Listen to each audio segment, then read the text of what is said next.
Pain.com/powerplay. This is DiPietro and Rothenberg. Everyone loves Rick. It's fine. I don't need to go to anything. I'm an ass pimple is what I am. Mike Trout is a pimple on my ass. I'm not even a pimple on the ass. I'm an ass boil is what I am. I'm sorry. I am the station hemorrhoid is what I am. DiPietro hemorrhoid? Yes. The station hemorrhoid. That's what I am. This is DiPietro and Rothenberg. Right. So I'm the station hemorrhoid.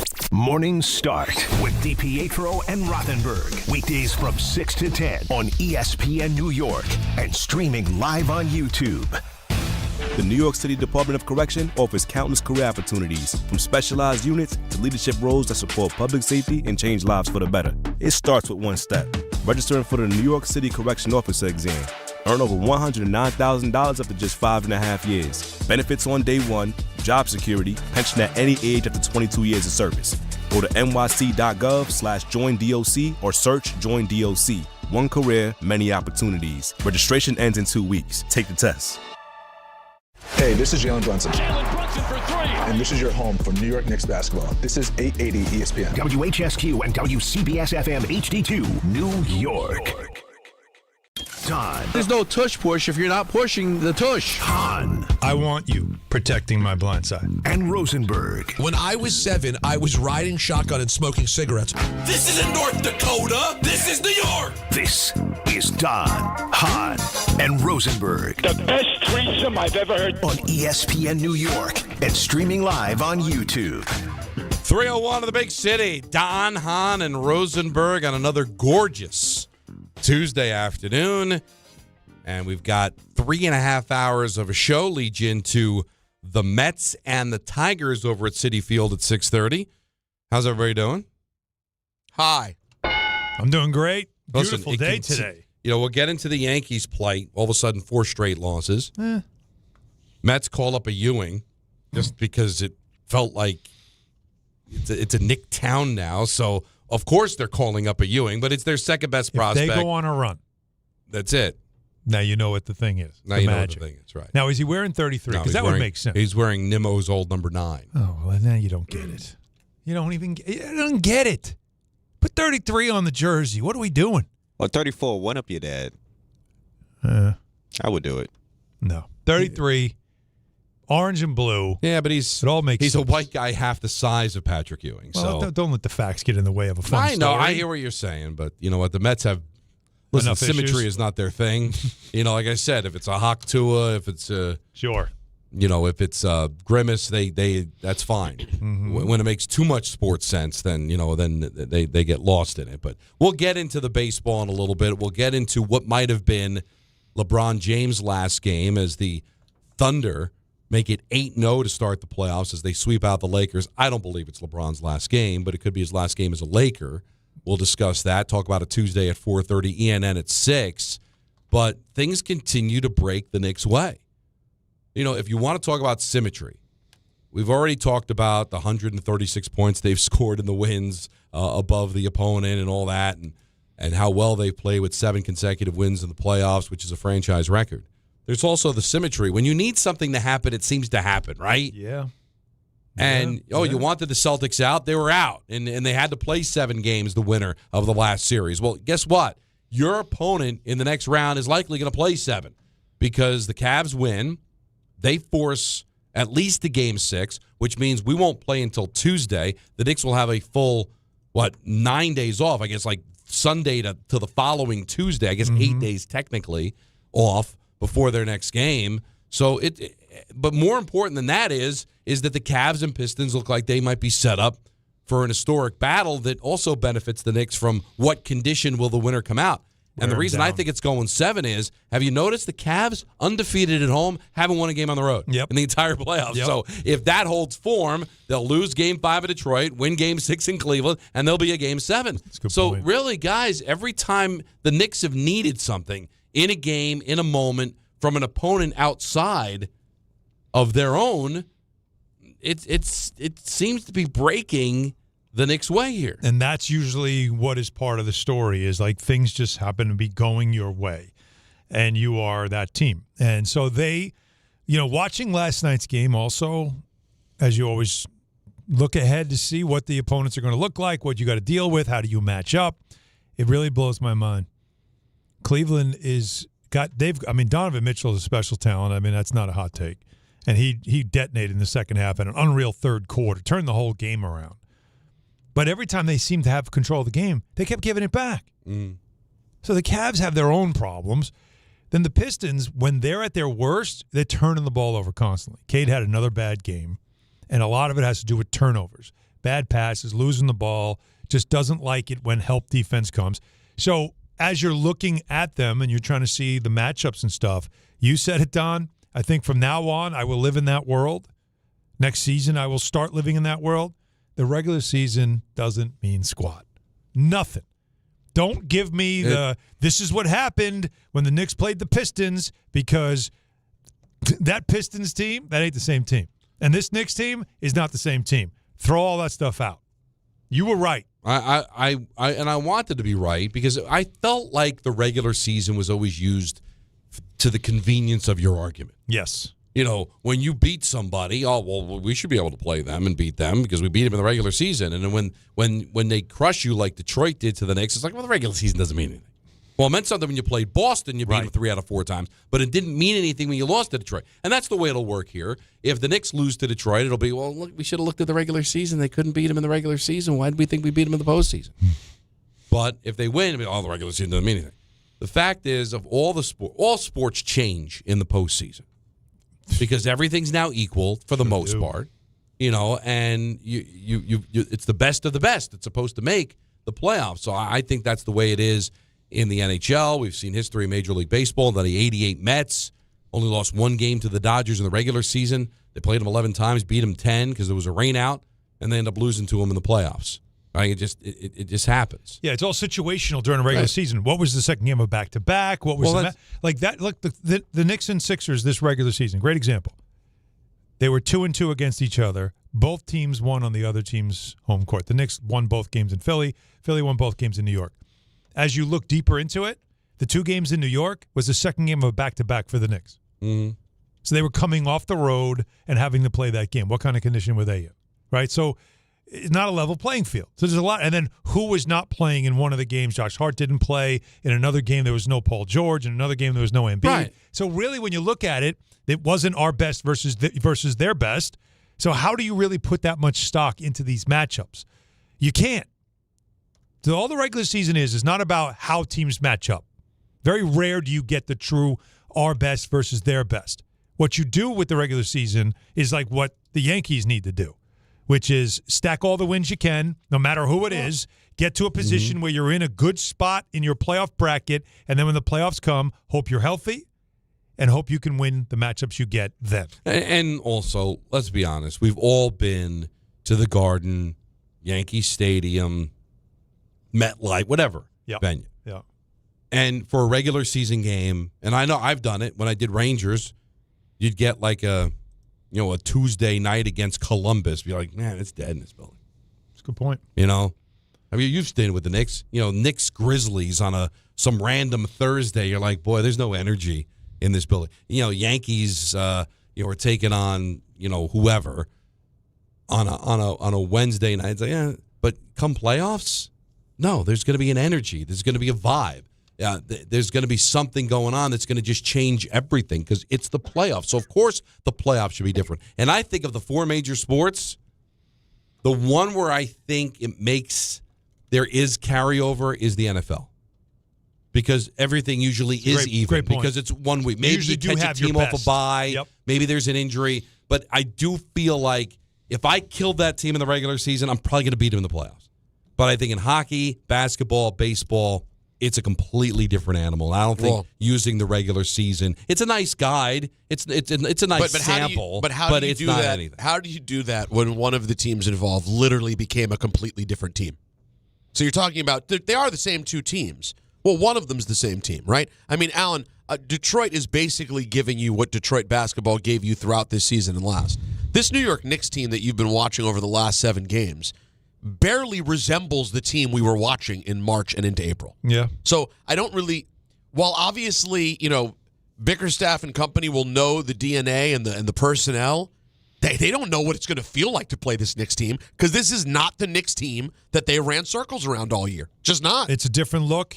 They have to scout it, and that's why the rest versus rust thing that we keep debating about this time off, what's it going to be, 9 days perhaps? Well, it'll be 9. What's Sunday right? to Tuesday, yeah. And you might not know your opponent till the earliest Saturday, Friday night, Saturday. So you're getting 2 days basically to prepare for whoever you're going to play. And that could be a good thing if you're the Knicks to have this much time because that leaves you so much time to work on yourself. And as I said, with an offense that you kind of installed in the middle of the playoffs and then have like a little bit of, let it evolve piece by piece, you're getting at least 6 days of practice where it's like, hey, let's put this in. Let's put that in. And you could open the conference finals, again, looking completely different with whatever you're doing with the offense. So that's why the time off could be part of the story and definitely something to watch. Now, as I said, like what I'm watching is the number that I'm looking at right now, and I was just looking it up just to see, and it's unreal. This is what you're watching. The Cavs, they are the second highest turnovers in the playoffs right now. It's 16.5 a game. That's a lot of turnovers. They're also giving up the most points off turnovers. Mm-hmm. Over 21 points per game. That's a lot of points to give away in a playoff game. Detroit, third most turnovers, 16. Giving up the fourth most points off turnovers, 18, almost 19. Think about those cheap, easy points that you are giving up to your opponent. It's a dangerous thing, right? Mm-hmm. So when you talk about teams and how they're playing and all that stuff, that to me is a part that you really have to pay attention to. Because, and the Knicks, by the way, are fourth best in the playoffs in scoring points off turnovers. They make you pay. So as we look at potential matchups, and we will take away the regular season, as we watch this series now evolve, now that it's a 2-2 series, this is going 6. We're going to Friday night at the least. I'm continuing to watch and see which team is going to control their turnovers because that's their Achilles heel, that's their weakness, and that plays into a strength on the Knicks. One thing that concerns me about the layoff, and see if you follow me at all, okay, is not you get rusty or get complacent because you haven't played in a while. Mm-hmm. Get out of your rhythm, whatever. Have you noticed this city at all? Like, it was going to be my talk about it Tuesday, but I found something else. Okay. Like, you can't walk down the street. You can't turn on the TV. Like, I'm watching the news. And if it's a slow news day and nobody got killed, which is always a good day. That's nice. Like, the Knicks have been like the lead news story. Yeah. Taking over the city. You know, and I've seen this happen. People like it even more than murder. But this happened. This happens usually when a team goes to the final, like, or the Super Bowl. Like, if the Mets or the Yankees go to the World Series, that's when what was her name from Fox? I just had it in my head too, and it just left me. Penny Crone. Remember Penny Crone? She might not be with us anymore. I'm not sure. She was a newswoman, didn't know anything. She had no idea what the shape of a baseball was. But she loved the Yankees. But the Yankees were going to the World Series, and it was on Fox. All of a sudden, she's doing a news report with the Yankee hat on, and it's like it made you sick. Like, it's just like now everybody's a Knicks fan. People that didn't watch one game all year, they're all on board. It's because remember last year the city changed the names of the streets. And that was a bit much. I just don't want them to get caught up in it. If I were Leon Rose, if I was Mike Brown, you know what? Let's go to New Hampshire. Let's all just get on a plane. We'll rent some basketball courts. Let's go to New Hampshire. That's a very Pat Riley thing to do. Let's just stay at some like Motel 6 for a few days. Hotel, no-tell. And where you got no TV and let's just focus on basketball. Don't get caught up in it all because it's so easy. You walk down the street, everybody and their mother's got a Knick hat on, a Knick jersey, and we haven't even got started the third round yet. But that's what happens.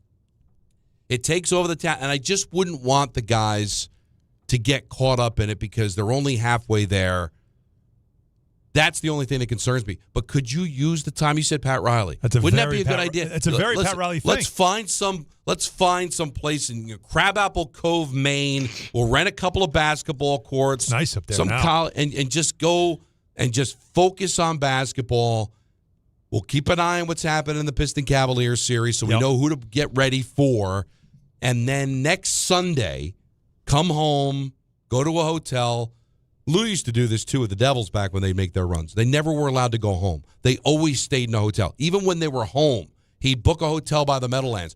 Don't go home. You're not taking your kids to school and the teacher to say how great you are and how you're going to win the Stanley Cup and people bugging you for tickets and people asking you. Just, it's all about hockey in that situation. For the Knicks, it's all about basketball. Don't get caught up in it. Just get out of Dodge. So this did happen. Pat, I thought so. Okay. Pat Riley, in 1989, they had a break between the NBA Finals. He did a 3-day mini camp in Santa Barbara. So he took the players out of their house, we're going to stay and we're going to do a camp.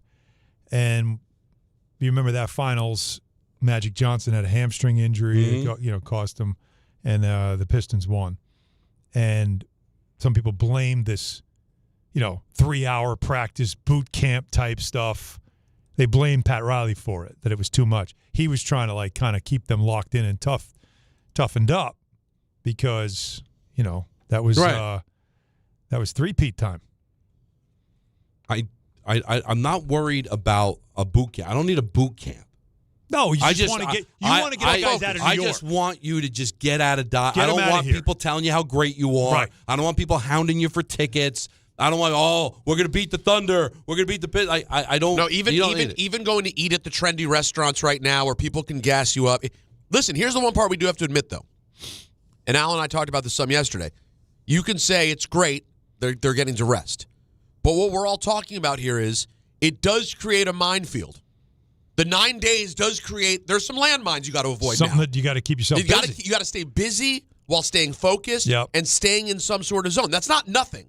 Yeah. It is easy to go to sleep. That's the only thing. It is the only thing. It's a real thing. Look, they've got to hold each other accountable. That's the part where the leadership of what is a veteran group that, look, an older team married with kids home is going to stay a little more locked in than a younger team that's got a bunch of bachelors on it that are looking to take over the town, right? Mm-hmm. So I think there is something to what this group is older. They know what they're in right now. They will hold each other accountable. That's what you'd expect. There are young guys on the team. They're bottom of the roster guys, the ones that are trying to get into Sabrina Carpenter's, post-Met gala party and couldn't get in. But you got to feel like when you are aware of your situation, but it's a great point because there's nothing else like this city.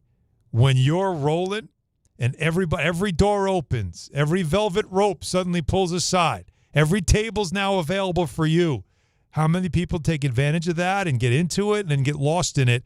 They have talked about that, not getting caught up in it because what did you really do? Right. You won 2 series. You're halfway there. You're not there yet. Maybe I'd be more concerned if they won the conference final and then had to wait for the West, and it was like 4 or 5 days of it sitting in New York with everybody already planning the parade. That might be more dangerous than this. This feels like we just did what we did last year. We haven't done anything more yet. That's what blew me away last year because I got this idea thinking about last year when they changed the names of the streets. That was the mayor's. Remember, Eric Adams thought that would be a great idea. And whatever. And whether it's a good idea or a bad idea, whatever, it doesn't matter. The point is that they don't do that for after you win the second round in other sports. They do it because it's the Knicks, right? And you don't have to worry about insulting the other team. Sorry, Net fans, because there's just not enough for you to complain. But they probably wouldn't do that for the Yankees. There's a lot of Met fans. They probably wouldn't do it for the Giants because they play in Jersey, right? There's that whole stupid thing. Yep. So, and I thought about usually that's reserved for going to the World Series, going to the Super Bowl, going to the Stanley Cup final. But because it's the Knicks and it's the second round, and it was the first time they had done it in 25 years. So getting out of the second round wasn't as routine as now it's all of a sudden become. And it was an election year. But the reasons, but you also now have a first-time mayor who was getting, oh, by the way, ripped on social media because he went to the Liberty game instead of the Knick game. So maybe he'll feel pressure. I got to do something to show everybody I'm a Knick fan. Like, it all becomes political. The Liberty game, the Knicks were in Philly, weren't they? But he wasn't home watching the game. Man, come on. I'm just telling you, this is what. But everything political is, hey, get on the side of the Knicks if you want to get reelected, because otherwise no one's going to vote for you. All right? So I know he's just settling in. He's a brand new mayor, but you got to look at the future. Like, there's a lot of people that don't like him already, but you know what? He better start walking around with the Knick hat, because if he wants people to like him in New York. He was going to Knick games even leading up to the election. And he wasn't being like he was hiding. He was like, I haven't had a chance to spend time with him yet, but I like what he's about as far as a person. Yeah, he's I think from what I know, he's a legitimate. Well, he's got a little. All the bit other stuff of that. I don't know. I don't get into it, but no, he's a legitimate fan. As a person. Yeah, I don't see a lot of phony when it comes to the Knicks stuff with him. You could not be more polar opposite to the example that I give. But it's like Giuliani. He was a Yankee fan. He didn't do it politically. He was a Yankee fan. Yes. He seems like a legit Met fan. He was from Queens. He does. Now, we'll see what happens if the Yankees go to the World Series and all that. But it seems like he's a guy that isn't motivated by anything other than, this is what I want to do. I'm a fan of this team. But from a political standpoint, getting behind the Knicks, my overall point is that unlike other teams, getting out of the second round is a big enough deal where there will be attention on you. So you want getting out of Dodge might not be a bad idea. You want Mike Brown, get the guys together, go down to College of Charleston or something like that. So have a little get out of camp. Dodge. We'll figure out who we're playing. We'll come back for whatever the weekend. We'll get a couple of practices in at home, and then we'll figure. Then we'll end up going where we got to go. And again, I'm not worried about. I don't hate it. It's not, I don't hate it. It's not a weak leg thing. Or bring your family. We're going to do everything that we would do in New York, in Westchester. But we're going to do it in Charleston. We're just going to get out of New York, all right? But you can have your family at the hotel. We'll go out to dinner in Charleston. Swear this has happened. We'll I don't know practice. We will practice normally. We won't do anything extra. It's not a boot camp. It's just we're taking everything we would do in Westchester, but we're going to do it 500 miles outside of the area. So when I can turn on the TV, there's not somebody with a Knick hat going, "Go Knicks, give me the weather." Right? And there's not going to be people bugging me for tickets outside or driving the kids. I don't hate it. I don't. And it's simple. We're talking about MSG, right? There's money. Like, just take it. Take the facility someplace else. They would have done it by now. Now, they're not going to do it. Yeah, they would have. But I don't hate the idea. By the way, Penny Crone's still with us. Not only still with us, thriving as a real estate broker. Well, how old is she? 76. Well, that's disturbing because I would be like, she was like 46 back when the Yankees were making their That makes run. sense. And I thought, like, who's this lady with the Met hat? Stop it. No, she's a sweetheart. No, I am not judging her. I get it. It's kind of on the fraud side where, like, when my team's making a run and I've watched every game and I'm a diehard, I don't need all these people that can't name two Knicks all of a sudden wearing hats going, "Go Knicks." They bother me. If you didn't is that just me? If you didn't watch Alexei Shved, then you're not a real Knicks fan. Come on. Frederick Weiss, if you don't know who that is, that's the then what are we doing? We could play strange pull. Oh, Nick's strange pull. Every Knick fan that calls has to give us a strange pull. By the way, I'm down for that. In fact, this could continue all the way through the playoffs. When you call to talk Knicks, you have to give us a strange pull. As you start, hit us with a strange pull. Alonzo, see, Anthony's got one. No, save him. We got guys. We got a couple. But if you give them away. Give something that someone else already gave, you got to give me another one. Quickly before the break, guys, I just wanted to get something in here. I was a tad distracted about it. I found out a friend of mine passed away today. Oh, I'm sorry. Who is an incredible guy, and I heard from his wife 2 days ago that things were not good. And today he passed away. His name is Barry Blaustein. He was a film director and writer who, I mean, a career quite literally like you dream about. Wrote for SNL in 1980, then became the writing partner of Eddie Murphy. Wow. And co-wrote, what were the movies? Oh, Coming to America. Oh, my okay. Boomerang. Familiar with that. Nutty Professor. But for people in my world and how I got to know him was that he made the greatest wrestling film ever made called Beyond the Mat. Okay. It is a documentary that if you've never seen, whether you love wrestling or you've never paid attention to it for 1 second, I guarantee you 2 hours of pure I think I saw this. enthralled entertainment. Yeah. He followed around Mick Foley, Terry Funk, Yes. Jake the Snake Roberts. Yeah, I saw this. 1999. And his movie did more to take people like me and make us re-fall in love with wrestling as adults than maybe anything else I've ever seen. And even though he was this iconic, really iconic writer, I mean, the films that he wrote, guys. You Nutty look at Professor. Dude, I mean, you're talking about literal iconic American comedies that he wrote. But in speaking with his wife today, and she really like drove this home to me, like Beyond the Mat was his baby. Like all the other things he did, he was super proud of it, but nothing like Beyond the Mat, which he wrote, produced, directed, and was in. You know, he narrated it as well because it was about, he grew up in Westbury on Long Island. And he grew up a wrestling fan, and he adored it, and he made this film. And, you know, maybe 10 years ago, he reached out to me because he became an avid listener of Cheap Heat. And I was so tickled that he listened to our show every week, and him and I connected every once in a while, and we would text. And we talked a few years ago, and I could hear his talking wasn't so good, and he had developed Parkinson's disease. And he was rocking. He was rocking it. He was still working out. He was boxing. He was, his wife was telling me, still teaching his course, doing all this stuff.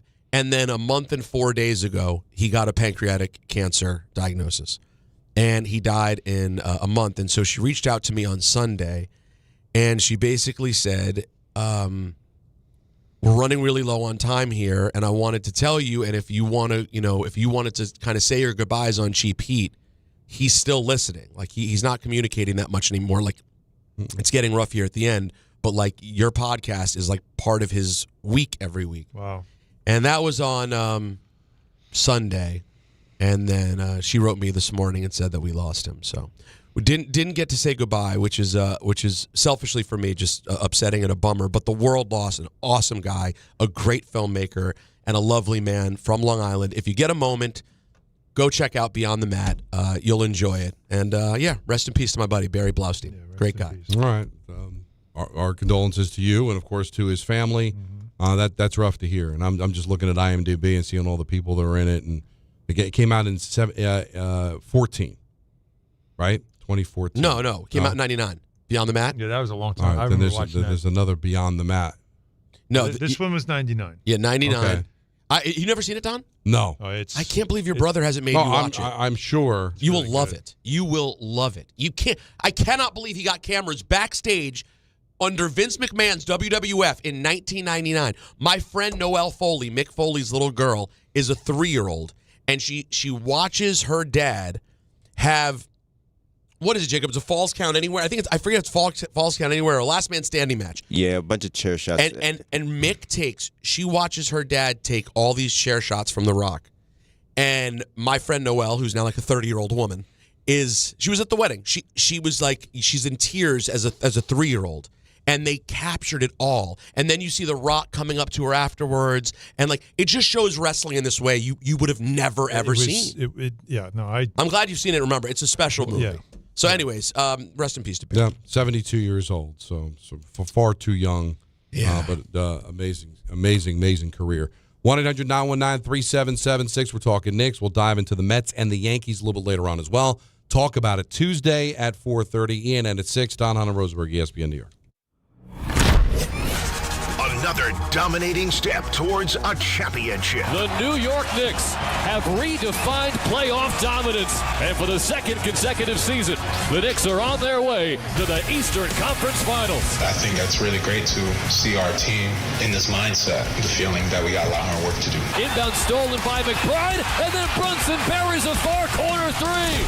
5 points for Brunson in about 3 seconds. The pursuit of the Larry-O is alive and well. You like the rhythm that you're in, but if we expect to be who we think we're capable of being, we'll find a way to stay consistent with what we're doing. Hear all the games here on 880 and the ESPN New York app.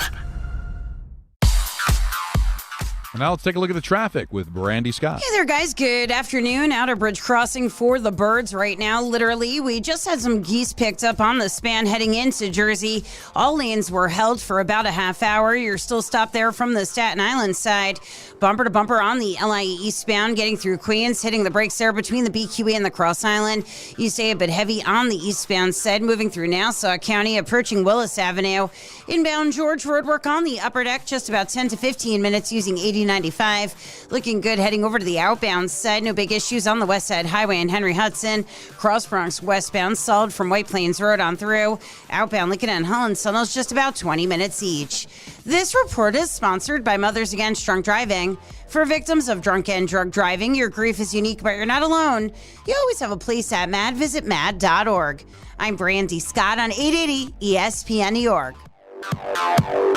If you're heading into summer without a medical emergency kit, you're taking a risk most people don't think about until it's too late. Summer colds linger and can turn into sinus infections that last for weeks. Getting sick right now before vacation can derail everything. And when you're traveling, finding a doctor and pharmacy is stressful. That's why I ordered a medical emergency kit. It's like having urgent care and a pharmacy right at home. It includes essential prescriptions like amoxicillin and generic Z-Pak to treat a wide range of common and serious illnesses. So if you wake up sick at home or on the road, you already have what you need. No waiting for your doctor, no hours at urgent care, no pharmacy lines, no copays. Just match your symptoms to the right prescription in your guidebook or call their telemedicine doctor standing by. Start on your meds sooner and feel better faster. Every home needs at least one medical emergency kit. Order yours online in minutes and it's shipped to your door. And save $45 with my promo code 880 at urgentcarekit.com/880. That's promo code 880 at urgentcarekit.com/880. I'm a dog, and my job is to make you happy. So I recommend Optimum Fiber for your home. It's famously fast, way better than flaky 5G home internet, which can slow down the more people or dogs are online. So switch to Optimum Fiber, starting at only $25 a month with a 5-year price lock. Call 888-4-OPTIMUM or visit Optimum.com today. That's 888-4-OPTIMUM. Gus, fetch. I gotta take that. Terms apply. See Optimum.com for details. Prizes, flyaways, even cash money. You want it? We've got it. Find a list of all contests and official rules by visiting ESPNNewYorkContests.com. That's ESPNNewYorkContests.com. This is the story of the one. As a maintenance tech at a university, he knows ordering from multiple suppliers takes time away from keeping their arena up and running. That's why he counts on Grainger to get everything he needs, from lighting and HVAC parts to plumbing supplies, all in one place. And with fast, dependable delivery, he's stocked and ready for the next tip-off. Call 1-800-GRAINGER, click Grainger.com, or just stop by. Grainger, for the ones who get it done. Harry Douglas here. Let me ask you something. What if you can enjoy the taste of a cocktail, the warmth of a spirit, and still stay fully in control? That's RK Zero Proof, a pioneer in the alcohol-free spirits category. RK delivers bold flavor and a real warming sensation with zero alcohol, zero sugar, zero carbs, and zero calories. Perfect for nights out, social gatherings, or anytime you want the experience of a drink without sacrificing tomorrow. Check it out at rkbeverages.com. That's ARKAY beverages.com. RK, all the flavor, none of the alcohol.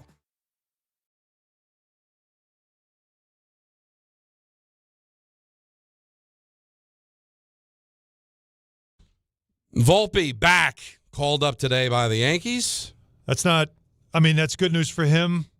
Not good news for Caballero, which I'm sure we'll find out soon how long he's going to be out. Right. Now. So that's why you kind of hang around. Sometimes you're able to catch breaks like that. Not that Caballero feels like it's a break for him, but it might be a break for Volpe because he's going to get called back up. We'll get into the Yankees' 4 straight losses. Mets call up Ewing. And listen, it's a Jimmy switch. You do things hoping to catch fire. Because when you're bad, when you're the worst team in baseball, you got to do something, right? Fire the manager, fire the general manager, make a trade. Another thing you can do, and this is what the Washington Nationals did back in 2019 when they were the worst team. What were they, Peter, 19 and 30 something?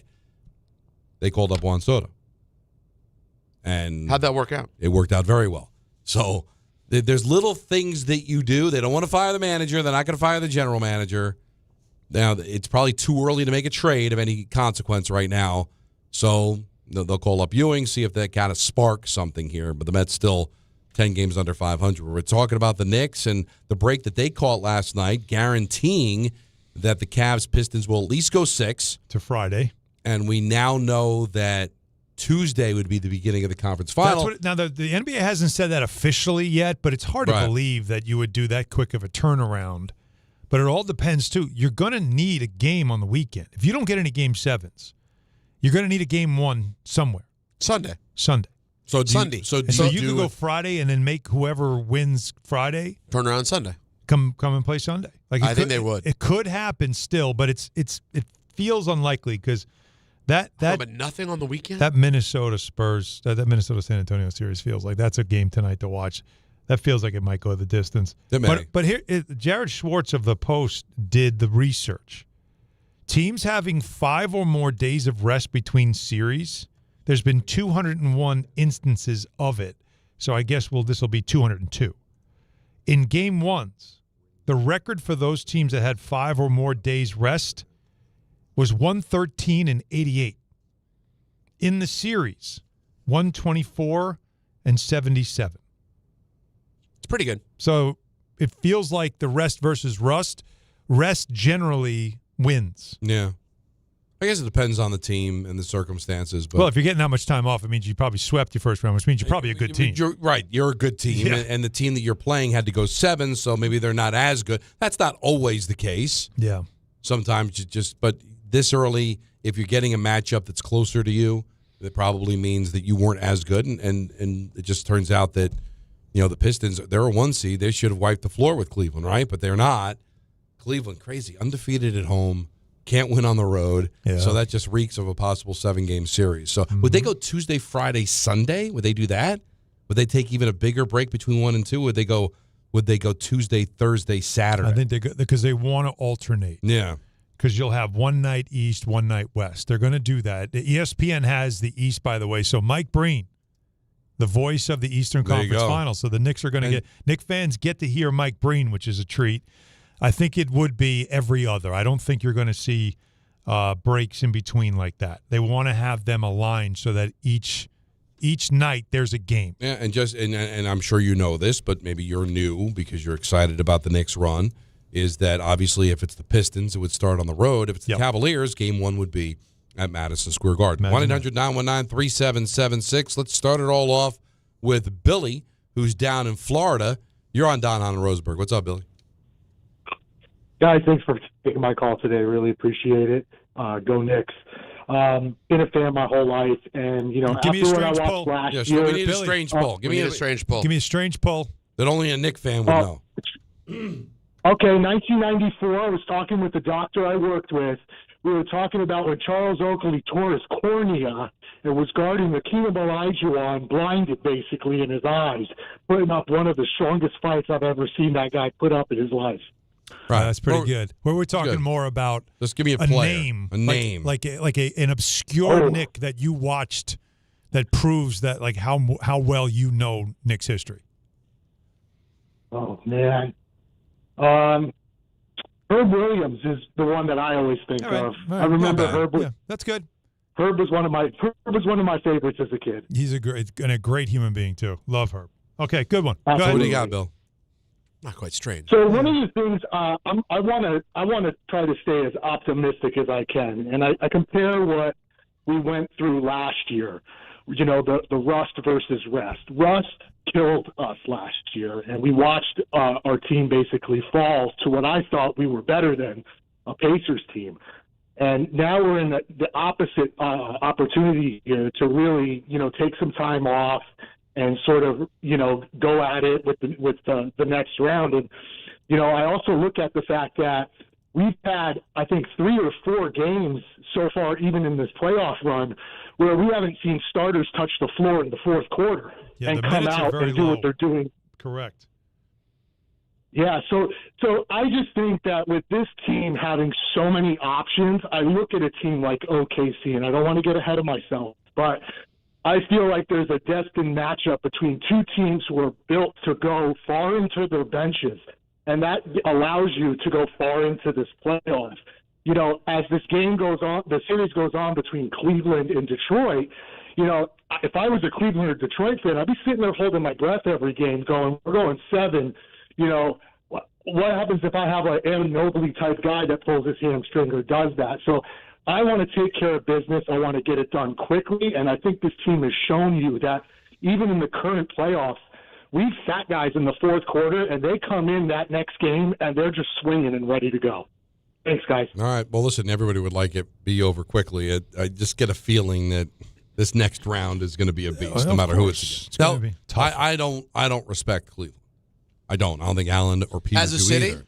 or as a team, as the Cavs. I'm not enamored with the city either. But not because you can buy a house for the price of a VCR. But can I all of a sudden gain their respect if they were able to win this series?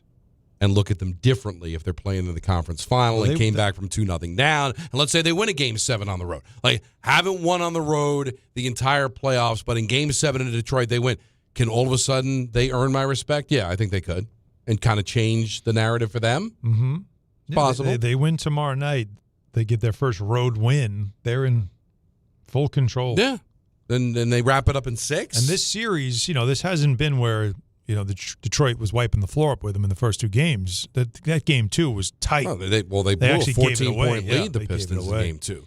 Tessa in West Caldwell, you're on Don, Hahn, and Rosenberg. What's up? You seem down. You seem quiet. I'm sorry, guys. Thank you. Thanks for taking my call. I appreciate it. I'm a little devastated right now with my Lakers and, my LeBron, the possibility of him retiring. But if I could just make 3 quick points, I appreciate about the LeBron, Yankees, and Giants. So with LeBron, with the retirement, rumors and all of that, it just feels like it's the end of an era for me. And it's just like, love or hate him, he's been dominating for the past, 2 decades. And as a fan, it's just hard not to feel devastated or, hollow thinking about him not with the Lakers or the league. But, I'm going to have to move past that eventually when it comes because he is 41. And then second, with the Yankees, it's it's a 4-game skid. I'm annoyed. I'm want to bash my head against the wall, but I'm not yet. It's a very long season. I'm not going to get in full meltdown blackout mode because y'all know I can get. It's not even close. So I'm going to just be calm, and I know they'll get it together. And then finally with my Giants, the only thing that I'm optimistic and feeling good after my Lakers just lost yesterday is Sunday Night Football, Don. Prime time, new coach, new draft picks who just look like they're going to be special, a fresh new season. Last year we was hot, dirty trash. We all know that. But this year just feels different. So for me, the Giants are about to put belt to ass this season. I'm choosing to believe every second of it. It might be irrational, delusional confidence, but I could care less right now. I'm filled up now with hope and overreactions right now early, and I'm thinking we're going to win 8-9 games this year. Well, so I might be bugging, but that's what I got to go off the on last right now. time they were any good, Tessa, the last time they were any good was that 9-7-1 season in Dable's first year, and what did they do on opening day? They beat Tennessee. They've been it almost seems like every year they're 0-2.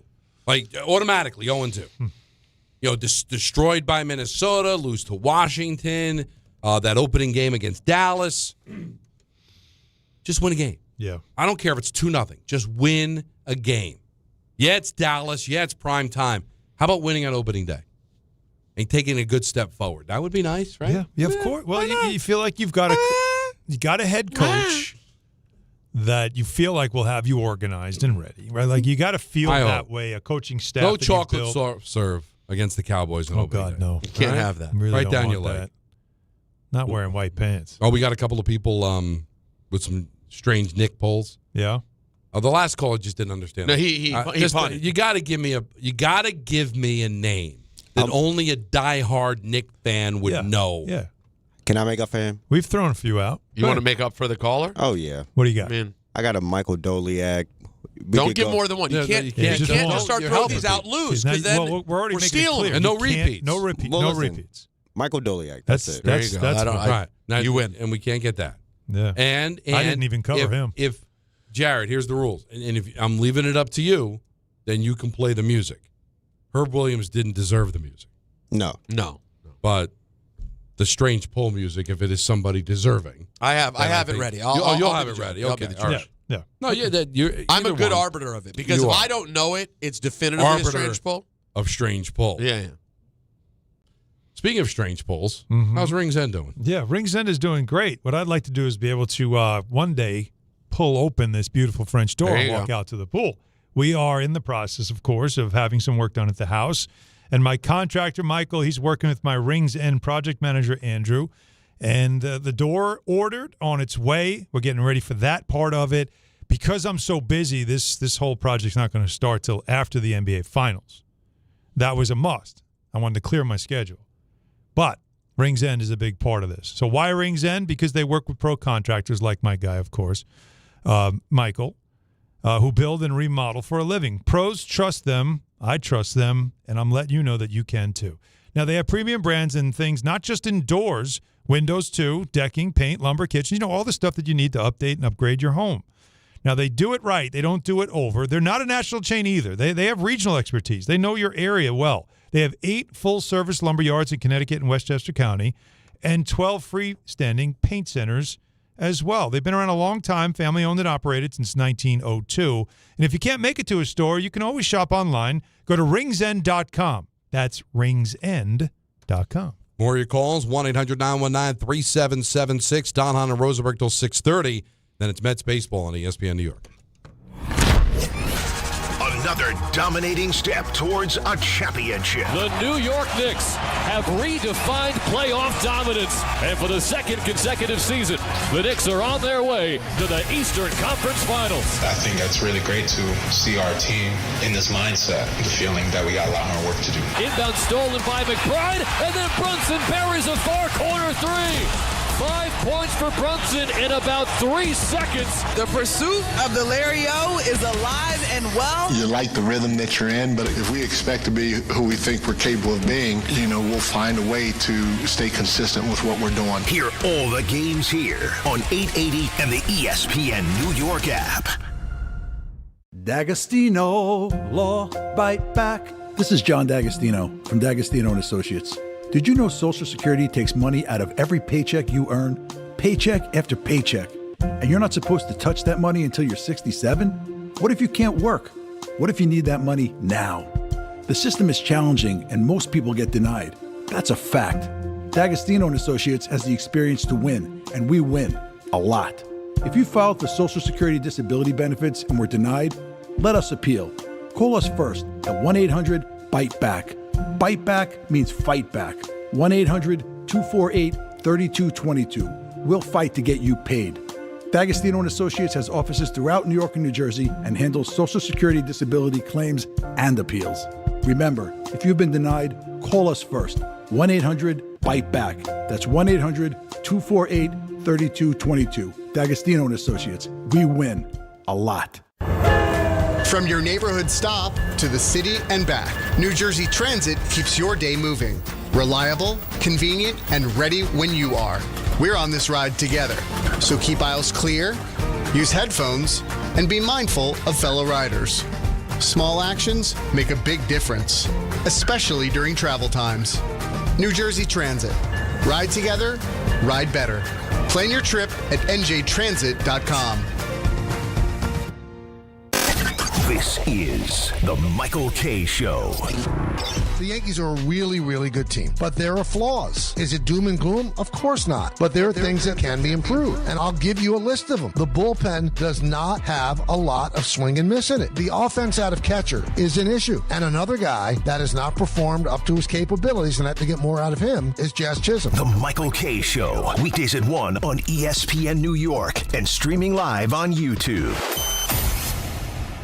Every 40 seconds, a child is reported missing. Find the Children is a nonprofit organization dedicated to helping find missing kids. You can be a part of their mission by donating your unwanted car. Call 1-800-294-0222. You'll receive the maximum tax deduction, and we provide fast, free pickup. Call 1-800-294-0222. Donate your unwanted or unused car. Call 1-800-294-0222. This advertisement was paid for in partnership with Cars R Us and Find the Children. Get in the zone, AutoZone. Welcome to Markdowns for Miles at AutoZone. Got any markdowns on oil? We've got many markdowns on oil. How about on that new STP Any Mileage? You'll save $5 when you buy 5 quarts of STP Any Mileage with an oil filter and get up to 5,000 miles of protection. Heck of a markdown for quite a lot of miles. At AutoZone.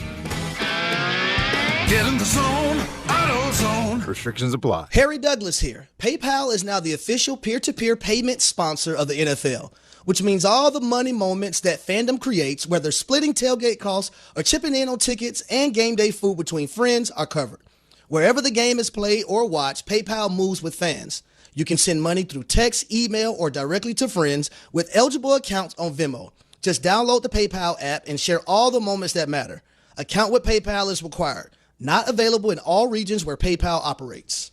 Harry Douglas here. Let me ask you something. What if you can enjoy the taste of a cocktail, the warmth of a spirit, and still stay fully in control? That's RK Zero Proof, a pioneer in the alcohol-free spirits category. RK delivers bold flavor and a real warming sensation with zero alcohol, zero sugar, zero carbs, and zero calories. Perfect for nights out, social gatherings, or anytime you want the experience of a drink without sacrificing tomorrow. Check it out at rkbeverages.com. That's ARKAY beverages.com. RK, all the flavor, none of the alcohol.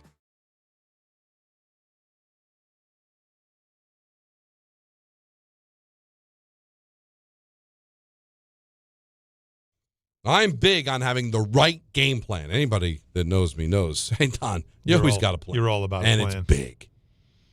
On the ice and off the ice, which is why I use Viking Pest Control myself. As a pest control provider and proud partner in the New Jersey Devils, Viking has been protecting homes for over 45 years with expert pest control service and solutions tailored for just you. From ants, cockroaches, rodents, stinging insects, backyard mosquitoes, Viking keeps pests out of your house and out of the play. Bundle pest control with mosquito services and save big. One call, one company, total peace of mind. Visit VikingPest.com. Viking Pest Control, protecting your home inside and out. 1-800-919-3776. Back to the busy phones, and let's talk to David in Elizabeth. You're on Don, Hahn, and Rosenberg. What up, fellas? Hollywood Hahn, Donnie Pucks, and my man Rosenberg Radio. What up, fellas? Where's the strange pull at? Let's go. Yeah, you got a strange pull? Come on, man. You know I got one. Pause. Go ahead. Lou Almondson. Yeah. Man bun. Oh, yeah. Man bun. That was right before it turned. Mm-hmm. Well done. He had the man bun right before it was popular. and not for nothing, he was on the mellow teams, and yeah, he wasn't that great. But shout out Lou Almondson. Mellow teams. All right, good one. Oh, yeah. Good one. Shout Trust out. me, I remember. Fellas, I got a few Nick things I want to tell you guys. Number one, I'm in lockstep with you gentlemen. Let's take it one step at a time. Let's get there first. Everybody's hype. Right now I'm in Queens, just like Don said. Everybody's got Nick gear on. I got my Nick gear too. Not on at the moment, but, I have it too. But I'm just being preservative about this, and I want to take my time with it because we're in strange territories. We just gave the Philadelphia 76ers the ill street sweeper, which I didn't see coming, which caught me off guard, which I enjoyed. And, I just want us to stay where we're at and just stay consistent. And, Don, I wish they could do what you said, take us to another place where they're not so on social media seeing all this stuff, skipping the competition, all this good stuff. Last but not least, I do want to say this is a Nick point two from yesterday, and you gentlemen also brought it up. If Brunson were to make it to the promised land and finish, he still would need another one to exceed Clyde. Now, my favorite Nick is Carmelo, but, I got to call spades spades. The top dog, the big guru is Clyde. You don't give Clyde his flowers or you don't give Clyde his recognition, you're just not doing it correct in my book. And Brunson would need two of them to reach that plateau, so he would not be the greatest Nick ever. But he's already up there, though. Well, going to give him his props. I would believe the court of public opinion would really depend on your age, because there's a large percentage of Nick fans that know Clyde for the games on TV and don't know his work, or they've been told it. Right. But we talked about, because it's been 53 years and the popularity of this team and the popularity of the NBA, it might just hit a little bit more. He may not need that second one. Jamie and Yonkers, what do you got? Well, I've got three. Do you want the skinniest Nick of all time, the ugliest Nick of all time, or the most Irish Nick of all time? Ooh. I'm interested in most Irish. I'm interested in most Irish. That would be Chris McNeely. Which is, I thought you'd go, you know what, though? I'm going to call you out because that's not the most Irish name. You know what the most Irish name was? There's some there's irony to it. I know there is. There's also irony in this one. You ready? Okay. Kyle O'Quinn. Oh, okay. How about the ugliest? This guy was so ugly, he probably should have played on the Bucks front court of Randy Brewer, Paul McKeskey, and Jack Sickman. How about the ugliest? Okay. Pat Short Cummings. Pat Cummings was a tough dude, man. Wow. He was tough, though. God bless. He was. Yeah, no, I know these guys are contributors. Contributors. And then skinniest. By the way, if you look up Paul McKeskey now, how is this guy a professional athlete? I swear, I remember a game when I was a kid watching him with the Bucks, and there was like halftime, and the players were coming out, and he was ripping a dart like in the tunnel. Okay. I swear. Respect. How about Anthony in the car? You're on Don, Hahn, and Rosenberg. Hey, fellas, how you doing? Good. How about Ronaldo Balkman? That's a good one. That's very good. Yeah, that's a good one. Oh, sorry. And then how about another one? If you blinked, you missed him. If you went to get a beer at the concession stand, you missed his whole career. Vic Baker? Vic Baker? Vin Baker? Vin Baker? Vin Baker. Maybe you meant Ron Baker. He was Ron here. Baker. Yeah, Ron Baker was here for like a Ron Baker. minute. I'm sorry. My fault. I'm sorry.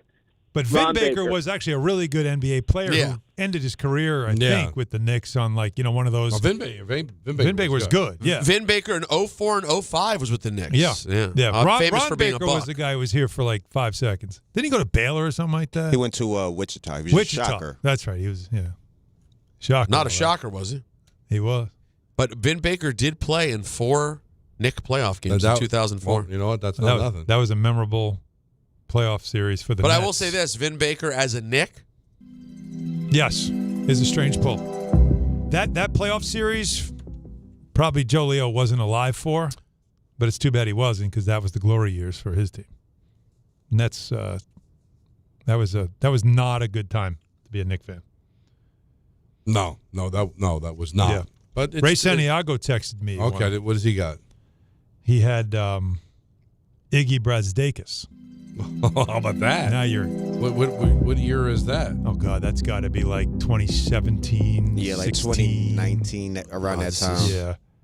Yeah. Well, I can't remember. What was Vin Baker's nickname? I feel like he had a nickname. He had a nickname? I feel like he did. Vin Baker? It was wasn't it Shake and Bake? That was. Maybe it was Shake and Bake. I think that was his name. That makes sense. I was going to guess that just because he's an assistant in the NBA right now. It says. All right. Sure is. Oh, I didn't know that. Well, we'll play this game all damn day. We've got. By the way, and I got to tell you, I know Ray Santiago. He knows good radio. He's a little jealous that we came up with the Knicks Strange Poll game from now until because this could last literally through the whole run. Oh yeah, trust me. There's that many names. It's a basketball team every year. There's so many that come through. Especially this franchise. Feel free to use it during the broadcasts when they're up, 30 going to the fourth quarter, and they're looking to just entertain the audience. Tyler Murray coming up with them.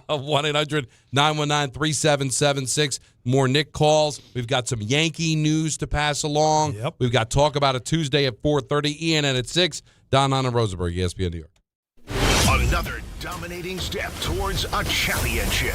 And for the second consecutive season, the Knicks are on their way to the Eastern Conference Finals. Will this be the year the Knicks punch their ticket to the NBA Finals? Inbound stolen by McBride, and then Brunson buries a far corner three.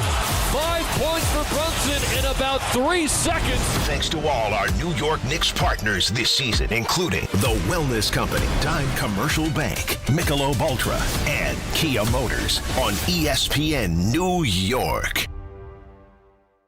Hey, New York and New Jersey, Boost Mobile has an unlimited talk, text, and data plan that's only $25 a month forever, meaning you'll only ever pay $25 a month for the rest of your life. Who wouldn't want unlimited wireless when it only costs $25 a month forever? If you don't, you must be one of those people who enjoy overpaying for their phone plan. $25 a month forever is truly as good as it gets, so go online and switch now at boostmobile.com. After 30 gigabytes, customers may experience slower speeds. Customers will pay $25 a month as long as they remain active on the Boost Mobile Unlimited plan. The NBA playoffs are in full swing, and with DraftKings Sportsbook, an official sports betting partner of the NBA, your winnings get a boost every single day, all playoffs long.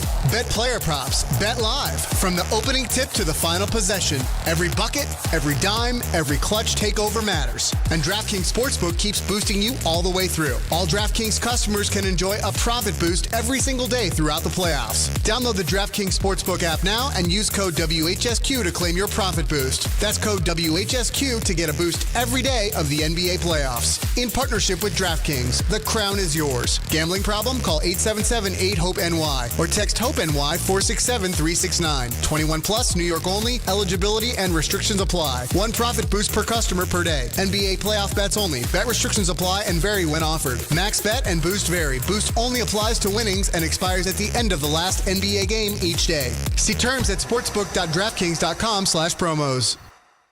Harry Douglas here. I don't wait for birthdays to celebrate. I grab Confetti Craze 5-Hour Energy. It tastes like rich vanilla birthday cake with buttery funfetti goodness. Seriously, it's unapologetically extra in the best way. And it's sugar-free, so I get all that cake flavor without the guilt. It's tiny, portable, and ready for whenever I need a quick boost. I keep one with me because you never know when you'll need a little party energy. The Funfetti flavor is back on 5hourenergy.com or on Amazon. Crack open a Confetti Craze 5-Hour Energy shot today. Less than 4 in 10 kids aged 6 through 12 are playing sports regularly. 4 in 10 kids? Let it sink in. Just 4 in 10 kids. ESPN is building a nationwide coalition powered by Disney called Take Back Sports, with the purpose of training more coaches, expanding access, and creating community-driven sports programming that puts kids and fun first. We're working on that story. We hope you'll join us. Visit takebacksports.org to learn more. What's up, my friends? This is Francisco Lindor. This is Devin Williams. This is Luke Weaver. Bo Bichette here. You're listening to the home of New York Mets baseball. WHSQ and WCBS-FM HD2, New York.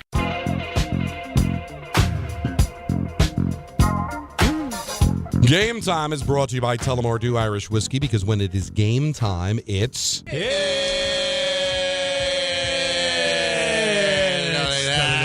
I like that. It's totally time. Mets are back home red hot, 5-4 on their 9-game road trip. They're facing the Tigers over at Citi Field.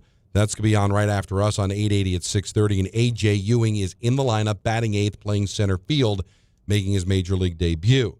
Jazz not in the lineup for the Yankees as they take on the O's at 6:35. Really? And coverage of the T-Wolves and Spurs on 1050 starts at 7:30, and that series is even at 2. And that's been a lot of fun. Boy, it's just going to work out for OKC, right? Like, they don't want the Spurs because if you care about the regular season, and we outlined why you shouldn't. They do not like the Spurs, though. Still, they like the fact that they're all done with the Lakers, and they can watch the T-Wolves and Spurs beat each other up, and they are beating each other up. So that should be fun, Game 5 on 1050 tonight. Tullamore Dew, the original triple distilled, triple blended, and triple cast matured Irish whiskey. Be sure to grab a Tullamore Dew or try the new Tullamore Dew Honey during today's action. Glasses up to enjoying Tullamore Dew responsibly. Yeah, I mentioned Jazz not in the lineup for the Yankees. Day off. Not playing well. Didn't talk to the media after the game. And I know fans don't get caught up in that because we're the bad guys in the media. Who cares if he talks to you? But I think you'll be on board with me. He's not playing well. He's not going to be a 50-50 guy like he predicted he was going to be. And you know what? If you're going to talk a good game, then when you struggle, you know what? Talk to the media. How about that? Instead of just making these ridiculous proclamations that I'm going to go 50-50 this year and then have the kind of season that he's having. I'm telling you, I like him. I'm entertained by him. He's not a Yankee. He's not what the Yankees are about. And I thought it was kind of refreshing the last couple of years because the team did need to kind of build up a little personality sometimes. But at the end of the day, if you're not going to perform, then there's not much use for you. And I don't think he's going to be around much longer after this season. And he's not going to be in the lineup tonight for a Yankee team that's – here's the thing. They're in great shape, all right, although the Rays don't lose. And I think they're a byproduct of their schedule. Not that they should have to apologize for that. 1-8 against winning teams and all that. They've lost 4 in a row. There's a couple of issues that I think you want to address. One, the bullpen. When Weathers had a no-hitter going to the 7th inning, you had a 2-0 lead. You end up losing 3-2 because the bullpen couldn't get it done. So I think that's something they're going to have to bolster and probably will before the season is over. They're 3-9 in one-run games. That would worry me. It's a small sample size, but it screams bullpen again. It screams bullpen, and it screams, hey, in the postseason, you're probably going to be in a lot of close games. I know. The bullpen and not winning one-run games, they're attached at the hip, right? Can I now? I know I was waving pom-poms a week ago, and I was very excited, and I still am. I'm very, very optimistic and bullish about this Yankee team, and Garrett Cole's going to get another rehab start. They're going to really up him to about 80 pitches. So Garrett Cole is getting closer to coming back as well. We're now in May, which is around the time we were expecting to see him come back. Rodon is back. He didn't like his first start. You got to expect it's going to take him a minute. But this starting rotation might be the best. I can't remember another one that was this deep and this potentially good. So I love that. Top of the order, very strong. What you're getting out of Judge and Rice is Maris and Mantle level stuff. They always seem to lose something. It's a gaping hole in the lineup when Stanton is not there. It always feels like you feel the weight of his absence, and it's something you live with in the regular season because of how good he is in the postseason. But this team had flaws that you knew were still going to have to be addressed at some point before the deadline. Running it back didn't mean we think this team's so good we don't have to touch it. I don't think that's what running it back meant. I think it meant that there was enough pieces here for this team to be one of the best in baseball, but there's still some stuff to fix. Yeah. When you say, like, I'm with you on the Jazz thing. And then they bring him in. He's got a little bit of personality. I think they needed it badly because they were very boring and very corporate and very kind of stale. And he gave him a little something, right? Caballero, same thing. But I think Caballero fits a little better personality-wise because of his competitive nature. Jazz feels like a wide receiver. You never know.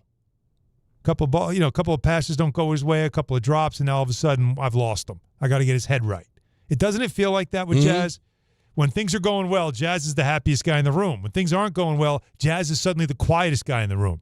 That's not good. So I feel like there's just still more that Brian Cashman has to do when we get to the trade deadline. And at least for once, you don't have to go get starting pitching, but he's definitely going to have to address the bullpen. Bednar, we know, is a closer, but he did blow one. And that's why you got swept. Because in a moment where it looked like he was about to close it down and continue the game at 3-3, he gives up the home run. Before that, Hedrick's been good. Hedrick or Hedrick, by the way? I always get that wrong. But anyways, either ways, he's been good, but he's kind of getting, Michael was saying it today, he's probably leaking oil a little bit. Like he probably needs to break. Right. Because he's the one that blew it yesterday. So I just, like, we can't look at this as the finished product, Don. But they're very good. And I pointed it out a couple of weeks ago. And I'm not being that guy. I mean, if you want to nominate me on Thursday, go right ahead. All right. Is that were they just a byproduct of a weak American League and a weaker schedule? Of course. Again, they don't have to apologize for that. But a lot of people were taking bows on how Cashman finally got it right and the Yankees were this awesome team, and I think that you're starting to see some flaws in the record against winning teams and the record in one-run games, and how the bullpen has looked and leaking oil in certain situations are just showing you that I would not be surprised if at some point this summer we're having the same damn conversation we always have about this team underachieving or this roster not what it's supposed to be, and they need this and they need that, and why the Rays have a 5-game lead when they've got a tenth of the payroll. Like, it always seems to come out that way. And the Mets and Yankees are very interesting in the sense that it's early. And maybe it was a little too early to bury the Mets, although I still think they're dead. I think still, they're done. there's a lot of games. But there's also a lot of games for you to show your flaws. And the Yankees over the first 40 games have shown you how good they are in certain situations. But lately they've shown you that there is still a bit of a work in progress. And their last 120 games might even expose it further unless something's done. And they're still very lefty heavy. And they're still, again, Austin Wells is somebody that is one of the crown jewels for Cashman, right? Mm-hmm. And the bat's not there. And it's still not there. He's going to have to figure it out. You heard, like, Boone yesterday started to give you that inclination of, some guys go through it. Jazz is one. Wells is certainly one going through it. Grisham hasn't been great either. But especially those other two guys, it starts to get to a point where we've got to start getting some production out of them. So Jazz gets a day off today. Rosario will play second. And Volpe's not going to play today, at least not – he's not going to start. But at some point, what is Volpe going to be? Because – it's not like he came back off rehab, played in the minors, and was tearing the cover off the ball. Exactly. He's somebody that you're also another crown jewel that's got to figure it out. So there's a lot still to look for here. I couldn't understand this, though. Don, last week, Bill Madden's column said something that really caught my attention, and I just want to read this part to you. You react if you don't mind. Okay. He wrote this. For the past couple of years, as the Yankees often look fundamentally flawed and too one-dimensional in their quest for the first World Championships in 2009, Brian Cashman took frequent bashings for his roster construction. Whether that was fair or not, you can make the case that this year Cashman has put together, now this is a quote, one of the best constructed rosters, if not the best, of his entire 28-year tenure as Yankees GM. That's Bill Madden writing that last week, just before they got swept. And the reason I jump all over something like that is, like, so you're gonna, so come on, Bill, come back to me. You're 40 games into a season, and you're making that kind of proclamation. Give me a break, all right? Well, what would you be seeing? What would you be seeing construction-wise? No, just that's a so really good much record. better. But that's it. That's not. But that's not construction.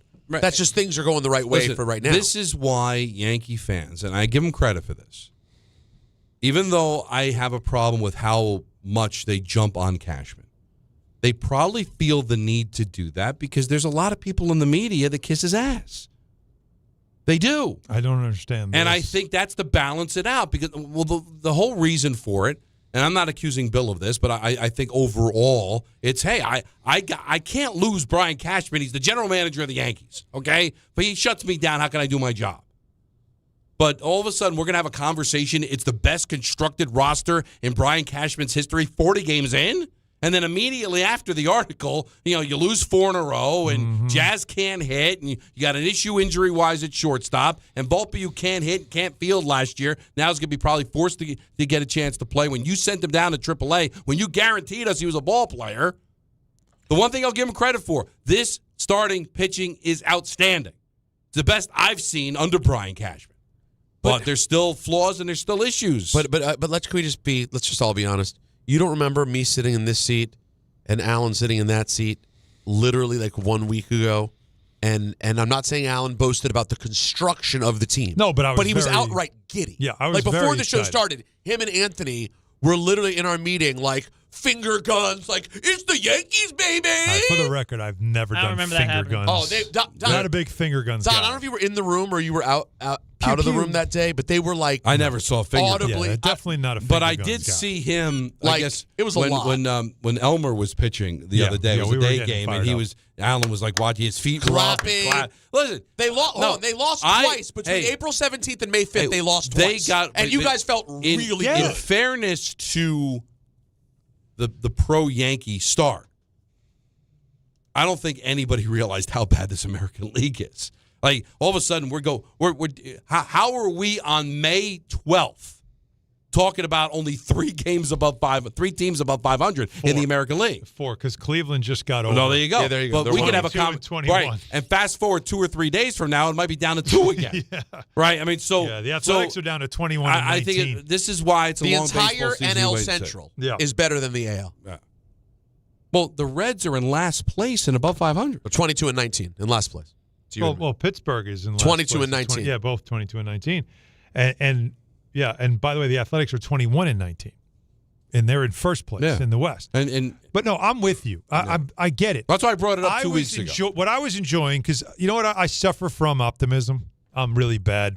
Like it's good. You should. There should be a case study on me because I really do suffer from it. I always first see what's good about this. And the Rice Judge stuff really had me giddy, had me excited. I'm like, this is awesome watching this and seeing what Rice is becoming. Mm-hmm.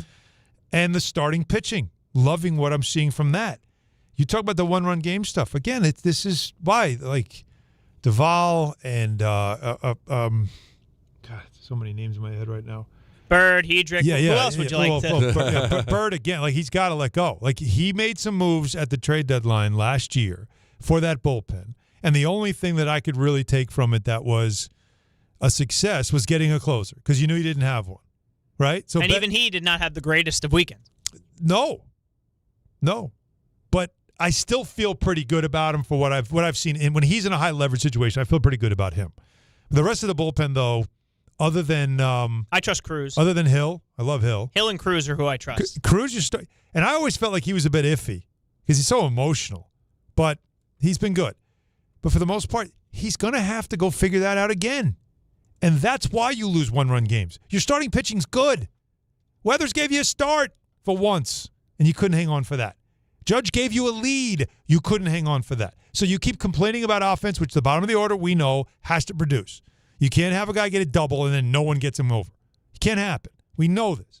But if you have leads and your starting pitching's that good, you should survive games without your bullpen coming in and just giving up a home run or giving up 2 doubles. It can't happen. Now, so that's why you can't say this is the best constructed roster he's had in 28 years, or if you are saying it, it says a lot about the 28 years. Yeah, exactly.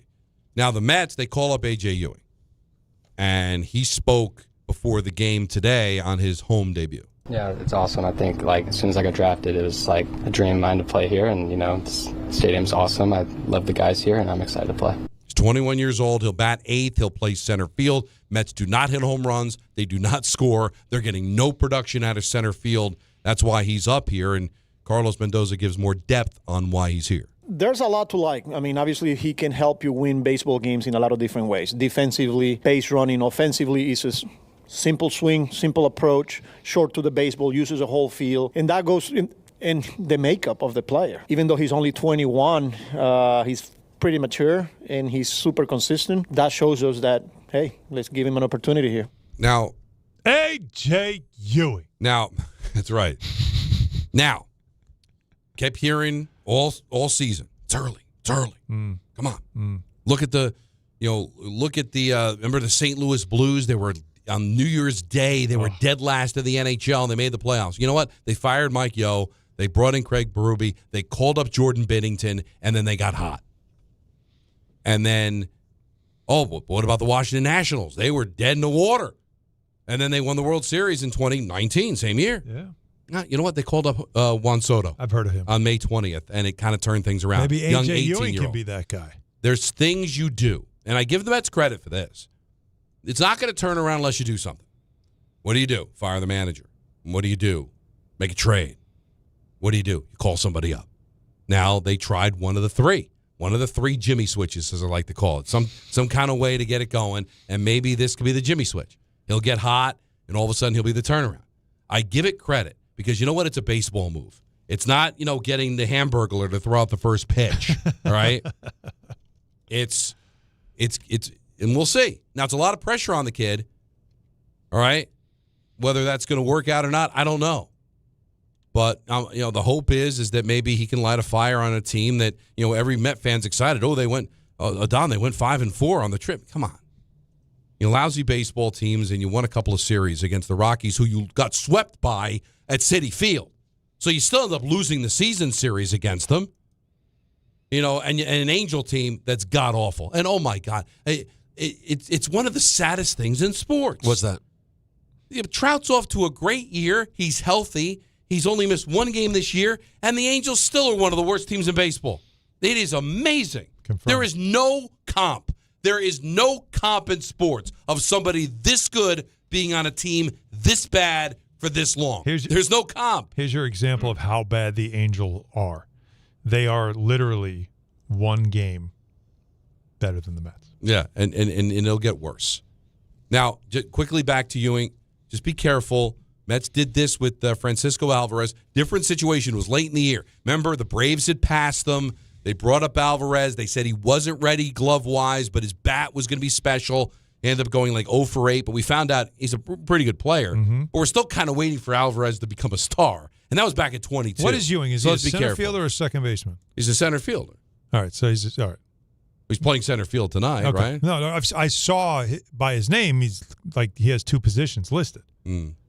He's playing center field tonight. Yeah, okay. Because the Mets they can't hit. They can't hit. And they can't hit home runs. Forget about it. Marco's got more home runs, I think, this week than the Mets do. Good old Marco. Well, I mean, that's everyone's talking about it. Nobody that's in gets the Parker. A steak. Only it's in the Parker to you. It's in the Parker. I almost I did not hear that, and I'm a big listener. But I did not hear this morning. Apparently, I almost, right, Anthony, made Dave cry. Why is that? Because he said he heard my story about Marco's inside the park home run, and it brought back memories of him playing with Ben and why do I forget his other kid's name? Steve. Is it? It's not. You just made that up. That's right. That's almost Ben and more, Alex. That's more disrespectful than not remembering, I think. The idea of him Alex. But that's how fat. Wait, hold on. But isn't his youngest still like, I guess already like 15? The fact that you just were like, Steve. And poor Don is like, is that? No, that's. I knew it wasn't Steve. But I was just I was just trying to figure out whether he was being a bad guy or just misinformed. Alex is the younger one? Alex is the younger one, and he's already 16? 15? He had his bar mitzvah no, that was 2 years ago. That was when I got him. 15, you're right. That was when I got him the jersey that he made the worst choice on in history. Yeah, I think Freezing Cold's takes it retweeted. Do you know what happened? You remember that? You know it was what he got before your time. Probably. So I got made fun of a lot because I think for the first bar mitzvah, I think I gave Ben $136 or $154. Jewish, you do multiples of 18. Okay. And mine was in somewhere around $150. Gotcha. I was treated as if I basically showed up the bar mitzvah and spit in his face. Because I gave him the Christian round number, and it ended up being a lot more. Yeah, and no, listen, I was new to these. Did you do the envelope too? You just the envelope. Yeah, and hold on, it was double bad. And I think I accidentally. Oh no, that was RJ's wedding when I sent it to the wrong place. Well, not only did you send it to the wrong place, you didn't bring it with you to the wedding because do you understand you have a year to give the gift after a wedding? Never knew that. You didn't know that? No. But as a human being, you bring the gift to the wedding. You have an envelope. Yeah, now, for some reason, you hand it to. You don't. This whole idea of the gift table, by the way. Oh, just leave it on the table. No. There's money in here. Yeah, you take this. You put it on the gift I got news for you. As the one who was need them to see. As the person who was most recently married, I just want to say, it is a complete free-for-all on where those gifts go. I think so. It's a mirror. Yeah. By the way, I might have lost money that night. I don't know. So, you can tell me. I took some home. You can tell me that the proper thing to do is hand them the check, but I'm telling you, you have no idea where it's going. So if you send it to my house, at least I see that it arrives. Anyways, okay. I messed up. I got I get clowned on it forever. So then here comes the second bar mitzvah, and I go, well, I'm not messing around. What's a gift, not just money, because Dave's got money pouring out of his pockets. Right. What could I give that's thoughtful? This was very thoughtful. So I go, you know what? Find out your son's favorite Giant player, because he was really turning into a big Giant fan. Like he had a choice. I go out, exactly. I go out and order the alternate authentic field jersey. Player of your choice, $350, whatever. Yeah, I didn't give a damn. Yeah. Do you know what player Dave's son chose? I don't know the time. You're not going to get it. He's a better rapper. He wasn't very good at that than a player. Okay, good. You won't. By the way, I forget his name. Strange Poll? No, it's not a strange poll, but I just forget his name. Who was he again? And Don obviously forgot too. Take your time ahead. Oh my God! This is what's his face? Yeah, Waller, the tight end. Yeah, Morgan Wallen, exactly. Morgan Wallen. Grayson Waller. What was his name? Darren Waller. But that's not your fault. No, that's his fault. But how sad is that? He chose. I gave him a jersey. I got it big too, so I'm like, you could wear this through high school. Like, you got your Giants jersey. You have wear it to every game. Right. This is your thing. Darren Waller. Meanwhile, he's washing his bike with it in week 4. I got to tell you, though. Don, in all seriousness, though, I kind of blame you. Me? Yeah. Here's why. Go ahead. You hear Waller and you go, no. Because what I'm going to pay for, I should have. This needs to be forever Manning. Right. Number 10, Manning, and done. But field, like an authentic field. No, you're getting Eli Manning because this will last forever. So I couldn't. Right? You're right. You're not wrong. Don't let the kid make the choice. Yeah, He's a kid. His kids are dumb. What does he know? God bless him. I didn't go to Alex's bar mitzvah because it was right on. It was a weekend. It was a Sunday, right? It was a Saturday or a Sunday. It was a weekend. I think it was a Saturday. And it was exactly my wedding anniversary. Oh wow! So I said no. Of course. But I wanted to get him something. And but I didn't see him. Uh-huh. So what I did was he came to you got him one a Yoenis Cespedes Mets jersey. No. By the way, it's starting to border on it. It didn't age great. I'm going to need a ruling from Anthony. He got the authentic Boar jersey.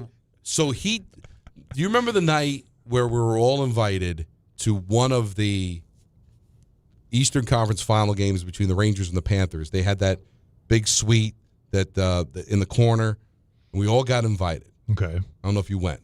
Probably not. And I was doing the game, but I still swung by between periods. I was doing pre and post, so I swung by during the game. You swung. Michael was there. Adam Schefter was there. It's kind of Shefty. And I realized that I had not yet gotten Alex's gift, so I went down and I got him an authentic Artemi Panarin jersey. All right, well, that's not enough. Now, is that okay, Anthony? Yeah, that's a lot. It's in the moment. Conference final. No, that's good. But he's now a king. But so it lasted a couple of years. That's the bread man. I mean, Lundqvist probably would have been the way to go. Well, I don't know if there was any Lundqvist hanging there. It's current players. I could have got him a Fox. I could have got him a Shesterkin. A Zibanejad because he's still there. Yeah, but he's going nowhere. But best of intentions, right? Anthony, I don't think there's anything wrong with fine, Bread man. Look, People Bread, remember look, him. I have a Panarin jersey. Bread was a good option There you go. back, And I think it's certainly a lot better than Darren Waller. Oh, it definitely could last. It's not Waller. It could last longer than Waller. Well, he's the king now. He's not on the team anymore. But walking around the Garden Concourse with a Panarin jersey You're not doesn't look embarrassed. weird. Right. Darren Waller jerseys, like I said, in the middle of that season, you might get something God thrown love at him. you. It wasn't a Stu Bickle jersey. And I love Stu, but it's, Stu Bickle. Stu Bickle, Go, wow. You hit the button, Peter. Go for it. That's one. Stu Gotts, as it were. That's one. I watch You'll a lot of Rangers hockey. You'll feel good. Matthew Barnaby gave his top 5 guys he'd want in a bar fight. But Stu Bickle's one of them? No. Dale Puritan was number 1. That's a great Ranger pull, right?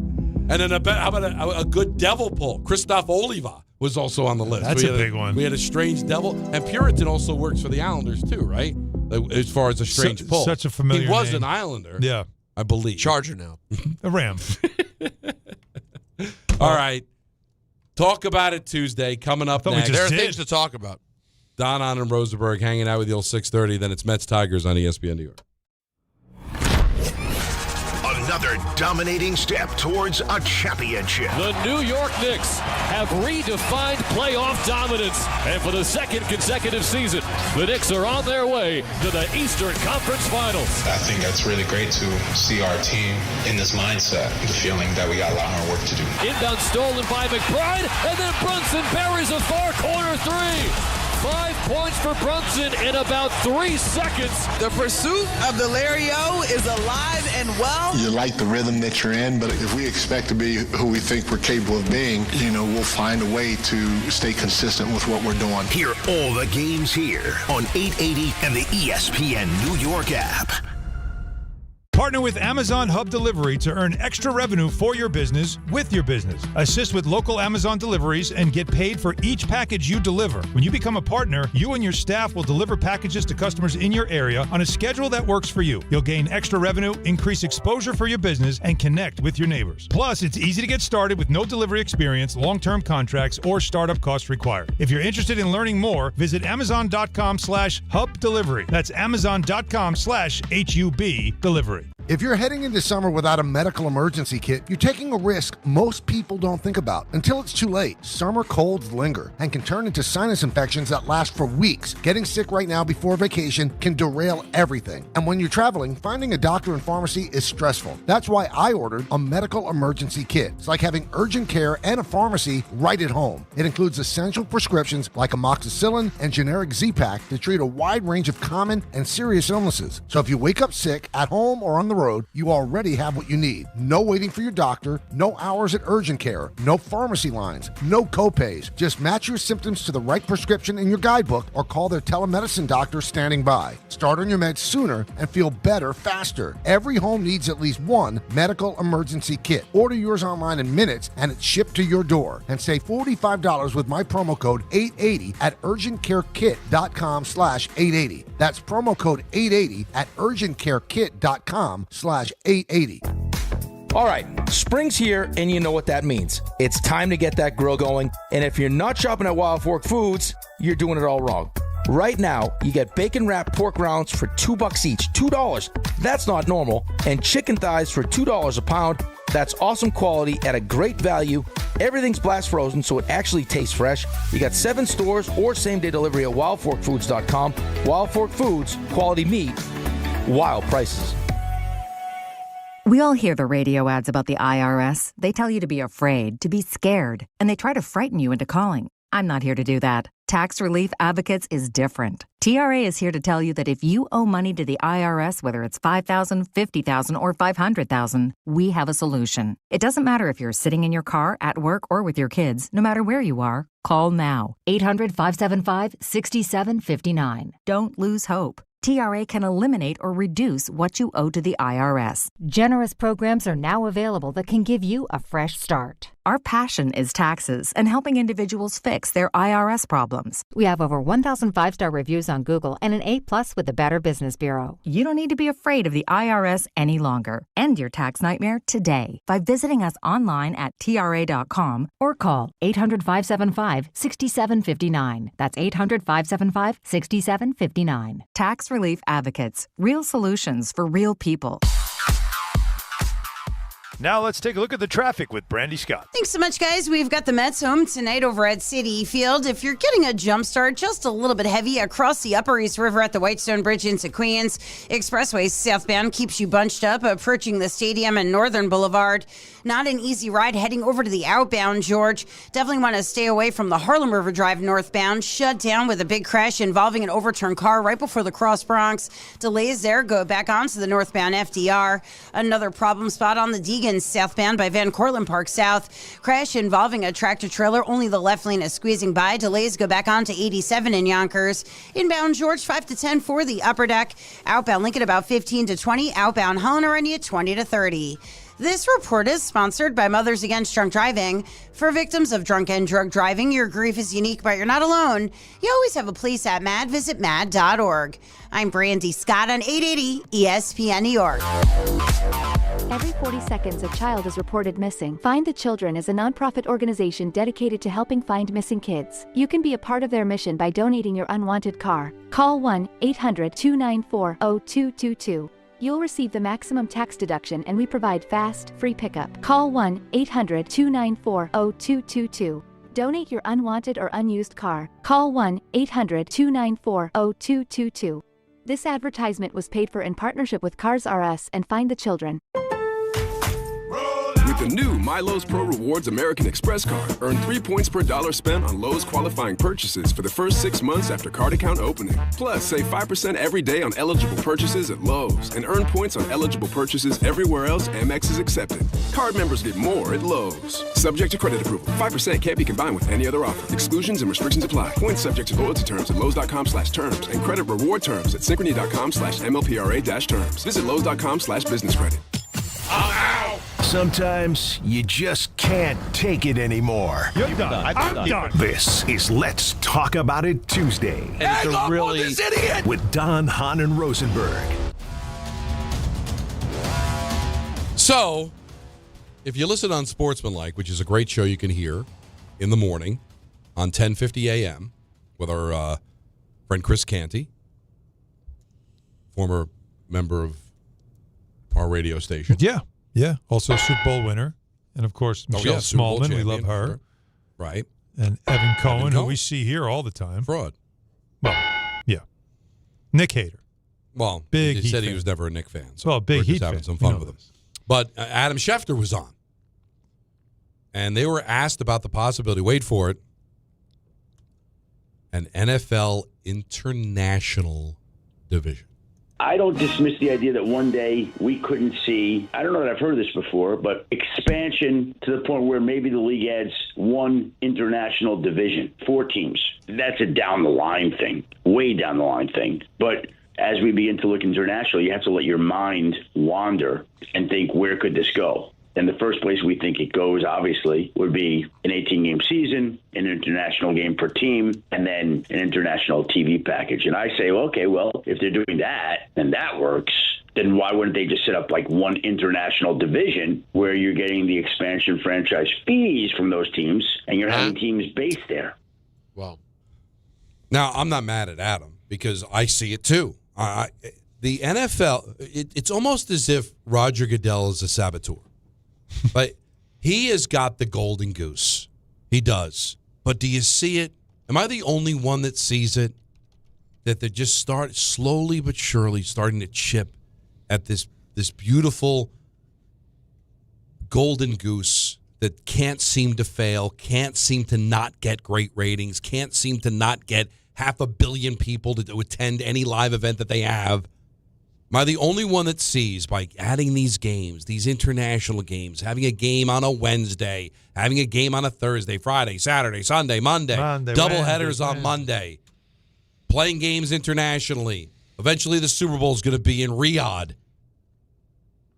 Playing on Christmas, playing on Thanksgiving, playing on Black Friday, Good Friday, Manic Monday. At some point, man, isn't it going to give? I know it sounds impossible, and I probably sound like a moron. Like, Don, you know what you're talking about. The football's a monolith. It can't be stopped. It can't be until the earth stops turning. This is going to continue to print money. But why do I feel like it's things like this can get it to crash down? I don't care if it's 30 years, 100 years. You can't have teams in Europe unless they're going to bring back the Concorde. How are we going to make this work? Honestly, you're a free agent quarterback. You're highly touted. If you want to go play in Munich, I'm not saying it's a bad place. I've heard good things. But it's one thing, I don't know if I want to bring my kids up in Jacksonville. Now I'm going to have to uproot my entire family and play on the other side of the pond? And play in Barcelona, play in London. These are great cities to visit, but do I want to live there? What's the difference between living there and living, if you're somebody from Alabama, living in Kansas City? What's the difference? I don't know, 6-hour difference. Barcelona wouldn't be so bad. I'm not saying it's bad. It's not bad to be there. Right. It's just that the travel and just uprooting your family and living another culture, another money. Everything is different. I mean, would you? Let me ask you this. You played basketball. Listen, I'm sure you'd want to be in the NBA no matter what, right? But if you were a really good NBA player and you had a choice to go play, would you want to uproot your family and go live in Europe? Or would you do that out of desperation because nobody else would want you? How much you paying me? All right, let's get into that. Well, I can't pay you any more than anybody else. It's a cap sport. Okay. It's all the same. It's an opportunity to play in the league. They're going to expand, clearly. Now, first of all, I don't think Shefty said in the next 2 years, right? No, he just says that's the goal. He just said that at some point we're going to get to this place. And you already know. Adam Silver's been talking about this for about a year now.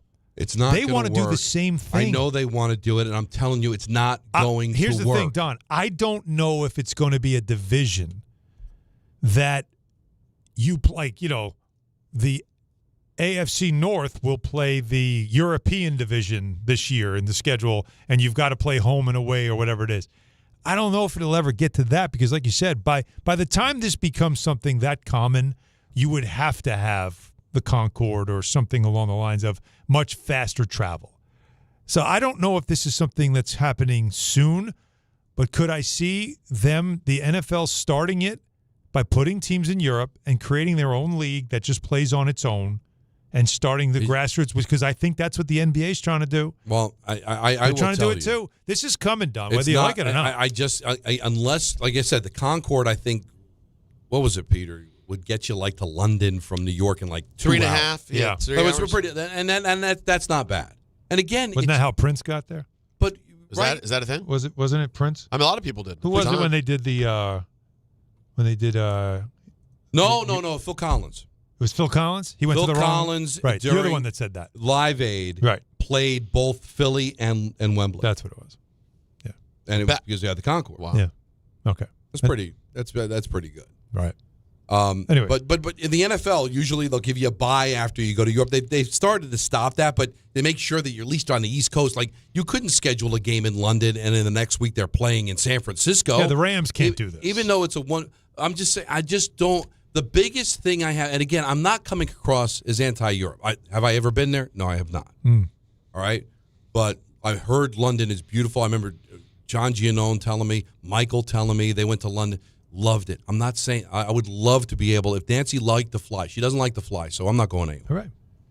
But if I would love to go to these cities and visit these cities. I'm just saying that to live in another country. You saw, the NBA couldn't make basketball work in Vancouver. None of the players wanted to play in Vancouver. Vancouver is a beautiful city. Vancouver is an hour and a half from Seattle. Right. But in the NBA world, Vancouver was Guam.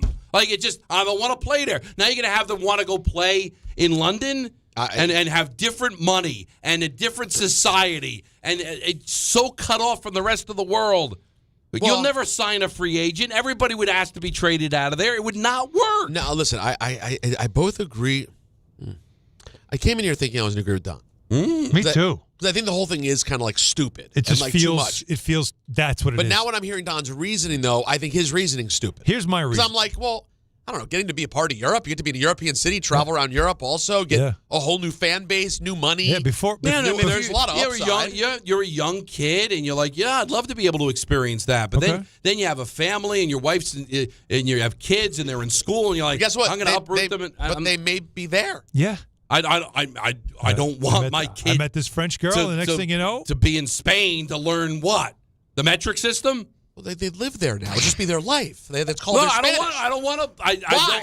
Are you living in? It's one thing to live in Canada. To live on another continent, but I don't. Again, as beautiful as it is, I gotta be honest. The player's going to want to do that, especially of a certain age. Now, the reason it might work in the NBA is you might have a team in Barcelona that 75% of them are Spanish.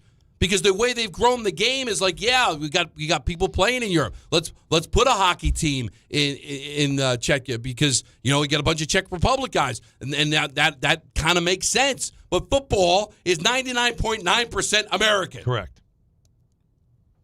It's just a money grab anyway. Don't make it seem like, we're trying to build the culture of our play. No, you're just trying to grab whoever it can. It's coming out tree. Grab it. Can I give you my concern? Yeah, go ahead.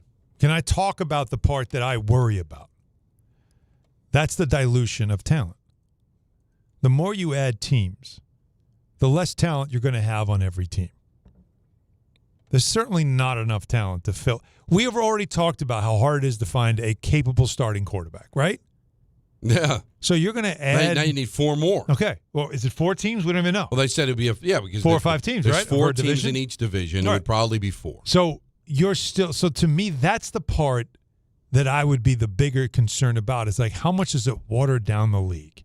How much does it hurt the competitive balance of the league? And now I've got I'm worried about this with the NBA. The NBA is going to add 2 teams. And while that's nice, you're going to get a team in Seattle and a team in Vegas. That's great. But have you watched the NBA? Did you see already that the bottom of the league is so freaking bad that it's better for them to keep being bad? Like, they can't even try to be good. They know they can't compete. Now we're going to add 2 more teams and put more of that talent into the league. So for me, that's the part. What I don't want is the NFL to become that, watered down. And the reason, too good. Adam's smart, because this is just a theory of his, but the 4 is the magic number.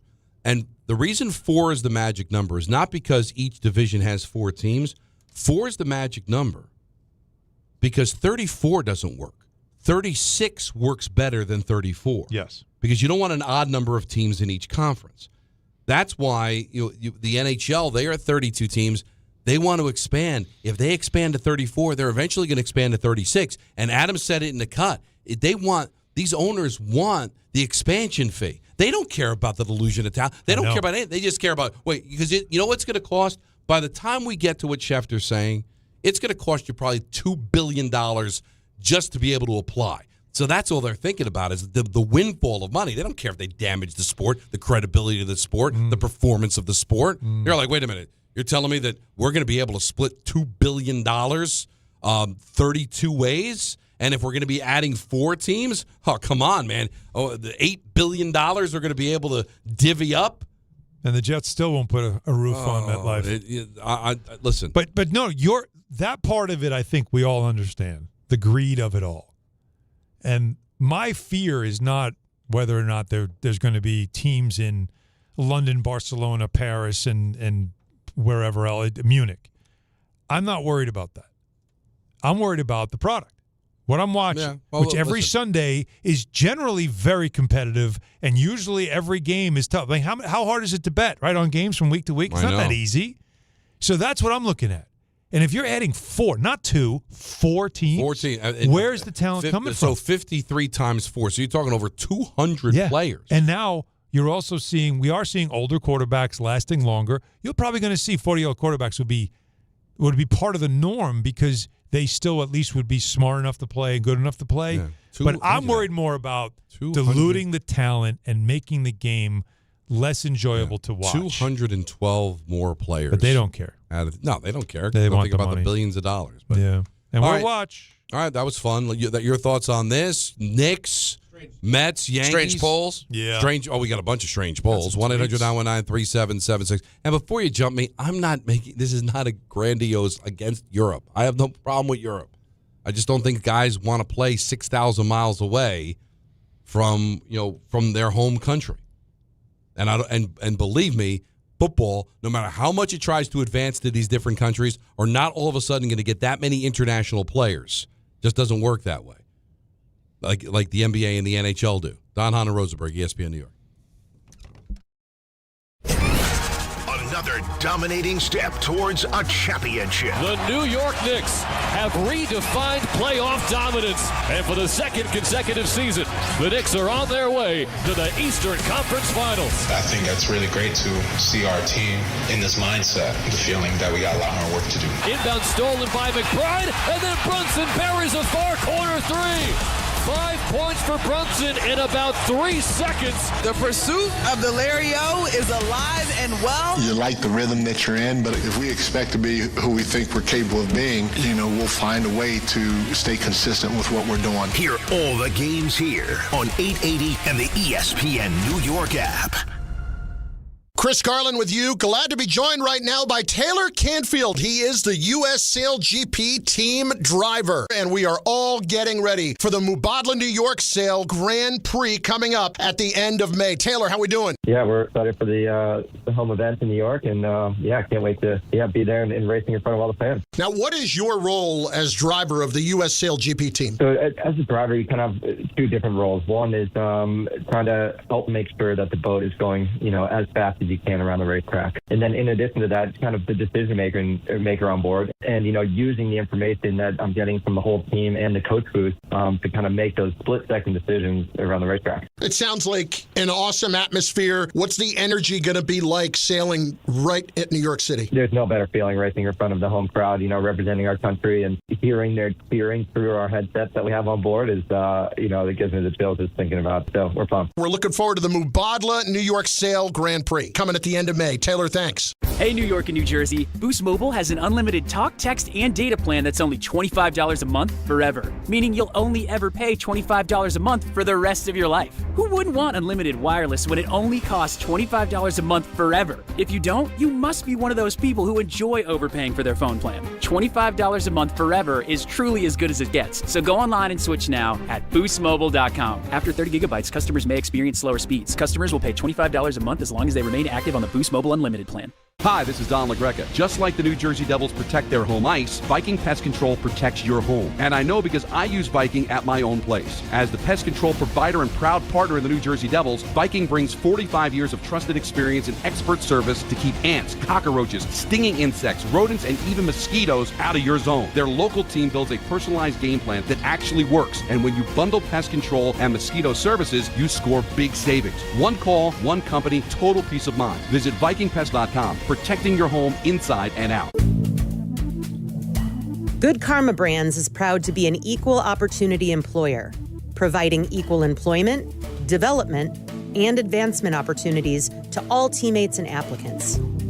To learn more about careers with us, please send an email to talentacquisition@goodkarmabrands.com. That's talentacquisition@goodkarmabrands.com. Switching to Progressive is a game-winning call. And that reminds us of other game-winning calls in the history of sports. So it was the fourth quarter and we're down by 5. Sweat pouring down my face. Suddenly it hit me. If only I could wrap part of the towel around my forehead. And that's how I became the first basketball player to wear a headband. Okay, not really a game-winning call, but it was a good call. You can make one too. Switch to Progressive and you could save hundreds. Progressive Casualty Insurance Company and affiliates, not available in all states. Earn an accredited MBA in as few as 16 months for about $21K at University of Maryland Global Campus. Explore 10 specializations, including finance, HR, cyber technology, and more. Plus, showcase the value of your MBA with a comprehensive learner record and digitally demonstrate in-demand skills and credentials to employers. No application fee if you apply by June 1st. Learn more at umgc.edu. Certified to operate in Virginia by Shell. Another dominating step towards a championship. And for the second consecutive season, the Knicks are on their way to the Eastern Conference Finals. Will this be the year the Knicks punch their ticket to the NBA Finals? Inbound stolen by McBride, and then Brunson buries a far-corner three. 5 points for Brunson in about 3 seconds. Thanks to all our New York Knicks partners this season, including New York Presbyterian, NYC Department of Corrections, Boost Mobile, and the Parisman Firm on ESPN New York. All right, we've thrown a lot at you today in less than 2 hours. The Knicks not playing until it feels like at least Tuesday, not made official by the NBA, but that's what we're going with. And it'll be well over a week between their Game 4 against the Sixers and Game 1, either at home against the Cavaliers or at the Detroit Pistons. That series now even at 2 games apiece, so they're guaranteed to go 6. And with the Cavs undefeated at home and losing every game on the road, odds are that they're going to go 7. And again, everything's breaking the Knicks' way. Yankees have lost 4 in a row. Bullpen's a bit in shambles right now. Volpe's been called up. Caballero on the IL. Mets call up A.J. Ewing. Gave him number 9, not 33. Mistake. I mean, orange and blue skies, Right. man. But listen, if it's your life's work to be a player, and maybe 9 means something. 33's taken, apparently. Remember A.J. Minter? Do you remember? Yeah, but AJ he's on the Minter? IL, right? Oh, yes, but But he's got a jersey number. considering it, they're not in any way related. Spoiler alert. And I know you guys know that. I don't Well, think they're A.J. both Minter named- needs to give up his number. They're both named AJ. How are they not related? You know why. He just winked at me. I love it. You're a winker? Every now and then. Nice. No, that was Jesse. That was a different guy. You needed that one. Oh, right. You know what? Give him a strange pull. That's a just strange because pull. it was Very good. in the moment. Very good. That was outstanding. Very good. Let's dive back into the phone calls at 1-800-919-3776. Josh is in Westchester. You're on ESPN New York. What's up, Josh? Hey, fellas, how's it going? What's I up? got a Knicks strange pull for you. Go ahead. What about Chris Copeland? Optimist Cope. Very good. 2013 playoffs. Fans loved him. Got That's a a good big one. contract out of that little run Yeah. he put together. Another mistake. Good one. Anything else, or that was just your strange pull? That's it. All right, that's one good. yank, and he was done. Let's go to Anthony in Charlotte. You're on ESPN New York. How about a couple of Madison Square Garden strange polls? Anthony will respect the hell out of this one, I think. Remember the defenseman Tim Erickson, who had his name spelled with an X in the middle? Yes, sir. That's not that long ago. And then the most random Wichita State player for the Knicks has not been named yet. That would be Cleanthony Early. Oh, wow. Oh, Cleanthony Early. Former Queens guy. Cleanthony Early. That was outstanding. Wow. That is a good one. Wow. They've come to play. No, the fans. See, they love playing this game because this shows you. You know what playing this game shows? Scars. Yeah. These are scars. And just their passion that you don't just forget names. Like, if you're a real – that's a great way to test a diehard. Because if you watch every game and you love a team, these names, like, sometimes some will slip through the cracks and you go, forgot about that guy. Forgot he was a Knick. But if I throw out, it really shows you how you were dialed in. How deep you're into this. Yeah, you know? like think about it. Like I remember as a kid, like in the NBA back in the day when you had a good team, every team had a human victory cigar, which was the guy that came in when you were up 20, and it was you know what I mean? And a guy would come in. Yeah. And it's like Greg Butler was one for the Knicks back in the early 90s. He'd come in the game and the whole crowd go crazy. A, you knew the game was done. B, this big white dude, and all they wanted him to do was just score. It was great. So that's what we're getting from some of these fans. Yeah, and you got to be reminded of it, but then you just like, oh, wow, that's a great. Yes. Give me a devil strange ball right now. Top of your head. Right. Well, I mean, there's like the Christoph Oliwa was a good one. Strong. What was the one that that Sonny pulled? Was the who was he? The first one that popped in, he threw one that was a great one. But Mike Antonovich. Wow. He was original. Don Lever was their first captain. Don Lever, yeah. Those are ones that I can go back. Bob Solvay, he was the one that was the goaltender, and then in '88, and then he became the backup goaltender. Solvay, Suave. So there's that just shows you. Then you're in. Like that's almost excellent. like in the club, like the secret club, the secret handshake, Yeah. Or the password. You're trying to get into like the Devils fan club, and just like Don Lever. Okay, Yeah, you're good. Peter, You're in. all right. Redskins, strange pull. Oh, yeah. Go. Terry Orr. Wow. I'm going to take your word for it. No, you don't remember? No. Yeah, You remember? I do remember. I do remember Terry Orr. Tight end, 89. I'm going to believe you. Thank you. That would get him into the. You know what? Would it? Would it not? No, because what I was going to say, the club that you would need to get into probably wouldn't change the name; it would still be called Redskins. Yeah. Exactly. Oh, yeah, to get in the club? Yeah. The club. They were not as quick to they're like, change the name. and if they're like, I don't know about Terry, I just got Alvin Walton. And they go, all right, come on. All right, so since the Yankees are your non-affiliated fandom, what would be a Yankee strange pull for you? Pat Kelly. Pat Kelly, a strange pull? No? Remember, it's all situational. Not because for last me. week, No? we decided last week to these guys, Kevin Moss was a strange pull. Yeah, that's one. That's one. All right, so Anthony, since you're of a certain age, give me a Yankee strange pull. Scott Proctor. That's not bad. Strong. Proctor? Is that website still functional? Like it was Scott Proctor's arm. Like somebody put up of all it was, and it listed all of the pitchers that Joe Torre destroyed by overworking them. And I think the website was Scott Proctor's arm. Baseball's fun in that way because you could just, if you're a fan of a team and watch a lot of the games, you'll get a middle reliever that a lot of people aren't going to remember. That's an easy way to do it. And just looking at it, scottproctorsarm.blogspot.com is still up. Wow. See? Rangers strange pull, Nigel Dawes. Nigel Dawes is a good one. I like Nigel that. Dawes. He was like shootout master. How about before Al Zuccarello. Montoya? Is that a strange pull? I know him, but He was barely here for like a year, right? He wasn't here that long, was he? No.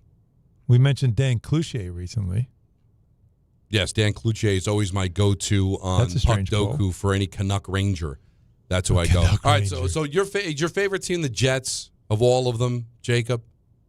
Knicks. Knicks. All right, Knicks would be. All right, So you had one earlier you wanted to give. All right. I gave one already. You did. I need John Winthrop, our pinhead suit, Jet, to give us a strange pull Jet, since he's in there. Yes. How about Bobby Houston? Bobby Houston, not bad. It's a random 1990s linebacker. That's very random. You said strange. That's Yeah. That's almost like Jeff Lageman levels. That's right. I just had to. Sonny pulled out Greg Adams. That was a good Devils. That's the first one he mentioned. that's right. Mentioned Pat Verbeek and Patrick, but he started with Greg Adams. I was like, all right, now he's in. Wasn't there? Now he's in. I'm trying to think of strange pull Jets from the 80s. Well, because what was his name? Oh no, it's going to bother me now. He was a defensive back in the late 80s. My friend Jimmy Stark is his favorite player. Wow. What was his name? It was safety? It was a safety. Yeah, I think. When you say it, he had not a strange name, but it was a. Oh, I got to look it up. But that was his favorite player in the late 80s. Jimmy Stark, one of my best friends. Not. Am I thinking of Victor as his first name, or is that not who I'm thinking of? No. No, it's gonna bother me. Damn. I don't want to get stuck. I'm feeling the pressure now. What was his name? Feeling the flow. It was James Hasty. Oh yeah. Why not? James Hasty. Sure. Remember him? Yeah. John, do you remember James Hasty? Oh, I do too. Teammate of Bobby Houston. Yeah, right. Is that right? Well, yeah. What was that, 89, 90? It was in the late 80s. Yeah, definitely. All right. We got a big 5 o'clock hour. ENN's coming up at 6 o'clock. It's been a strange pull Tuesday. Don Hahn and Rosenberg, ESPN New York. D'Agostino, law, bite back. Did you know that Social Security disability takes a bite out of every one of your paychecks? So when they deny your claim, bite back. I'm John D'Agostino from D'Agostino & Associates, and I'm proud to announce our first ever Social Security Disability webinar. It's happening on June 3rd at 1 o'clock. In just 1 hour, you'll learn your rights, understand the appeals process, and find out how our experienced SSD attorneys can help you get the benefits you've earned. Spots are limited, so don't wait. Register now by calling 1-800-BITE-BACK, 1-800-248-3222, or go online to daglawteam.com/SSD webinar. That's daglawteam.com/SSD webinar. D'Agostino Law is here to bite back, to fight back, to get you the SSD benefits you've earned. Register today at 1-800-248-3222. And now let's take a look at the traffic with Brandy Scott. Thanks, guys. Mets are home over at Citi Field. Heaviest ride into Queens, Triborough Bridge. You're backed up onto the Bronx and Manhattan legs. Grand Central eastbound keeps you a bit sluggish, approaching the stadium and Northern Boulevard. A little bit of good news on the Harlem River Drive northbound, heading over to the outbound George. Still working on this crash right before the Cross Bronx, but one lane is back open. Packed there from the Triborough Bridge. Deegan southbound, still have a crash in the right lane by Van Cortlandt Park South. Involves a tractor trailer. Some slowdowns go back on to 87 in Yonkers. Inbound George looking good for both the upper and lower decks. Outbound Lincoln already about 20 minutes. Outbound Holland close to a half hour. This report is sponsored by True Green.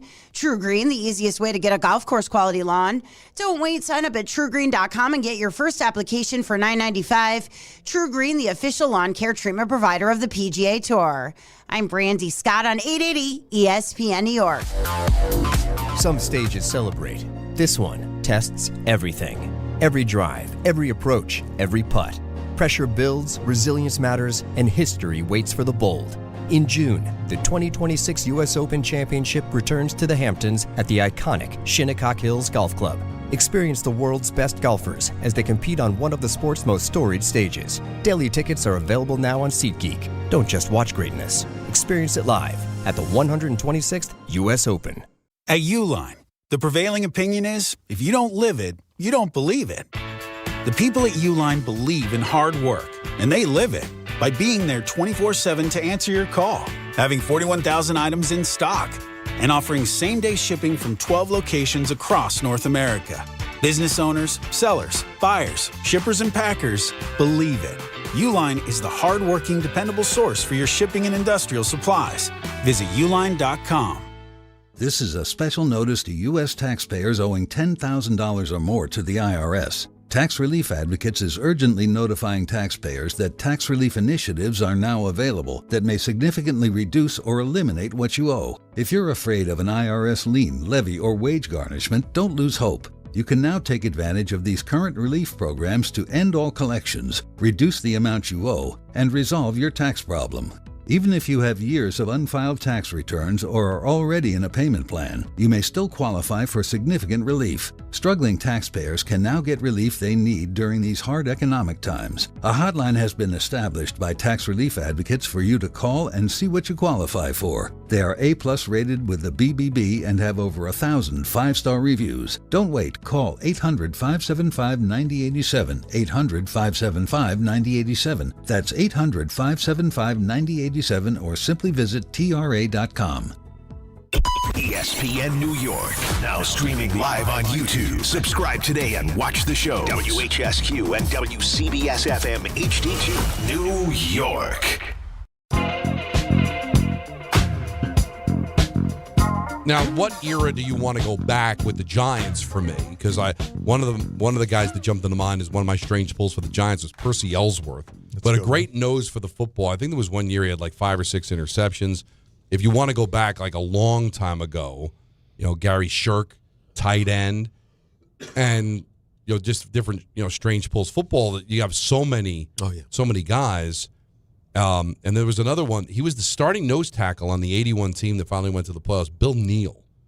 I don't know if a lot of Giant fans remember him. He was a really good player. How about Perry Williams? Perry Williams was a good one. Or Elvis Patterson. That's also a good one, too. Patterson, Toast, as they called him, which is not the nickname you want when you play in the secondary of a football team.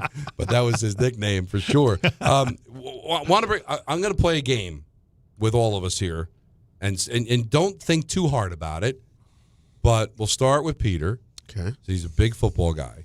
Your first Redskin quarterback. From my childhood? Mm-hmm. Well, it's a little bit complicated because obviously when I was a little kid, like Joe Theismann was the guy. Okay, well then that but I wasn't really a fan yet. Like my first really being a fan was probably Jay Schrader. Wow. But I think like Jay purpose, and Doug Williams were going back and forth. But for the purpose of this exercise, I think Theismann's the better answer because it's the first one you remember. Yeah. I wasn't like a big fan. You don't have to be a big fan. It's like, but you knew who he was like your when you were first that quarterback. age. Like, who's your first quarterback? Richard Todd. Richard Todd. It's the jersey. Dick Todd to you. Well, no, it wasn't. I didn't want to. Sorry? Anthony, your first quarterback. Terry Collins. Wow. He is so He's so young. I was in the business. I was working at the family. And when you mean the business, you mean the industry. Yeah, that's all right. right, Jacob. It was either Vinny Testaverde or Chad Pennington. Oh, my God. I was doing Jet games when Chad Pennington was drafted. I'm so old. You are very old. Well, I wasn't even full time when you were watching Vinny Testaverde. I was a part timer at Newsday. My first quarterback, and I tweeted it out last night, was Craig Morton. Oh, wow. The Giants were not very good in the late 70s. So this is like 70s. The first season I really remember was 76.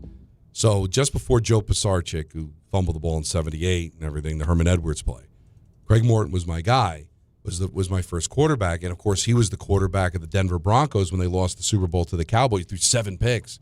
Did go to a Super Bowl. Mm-hmm. Played in a Super Bowl after the Giants, and he passed away. Yeah. They found it was 83. I guess he passed away Saturday, and it was finally announced by the Broncos and by the Giants last night. So I thought about that, and I tweeted out, it's like my first quarterback. So I think 76, I was 8. So how old were you with Theismann then? You were probably 6. Yeah, because I think that's the better answer, right? Like when I finally became a fan and rooting for the team, Phil Simms would be the answer, right? Because Phil Simms was drafted in 79. I was already 11 years old, watching every game, understanding the sport. A little different. I think it kind of goes back a little bit before that. Like you're just understanding the game. Your dad's explaining his stuff and who the quarterback was. That's why I think Theismann's the better answer for you. I see what you're saying. Papa Pusick chimed in. Papa Pusick? Papa Pusick.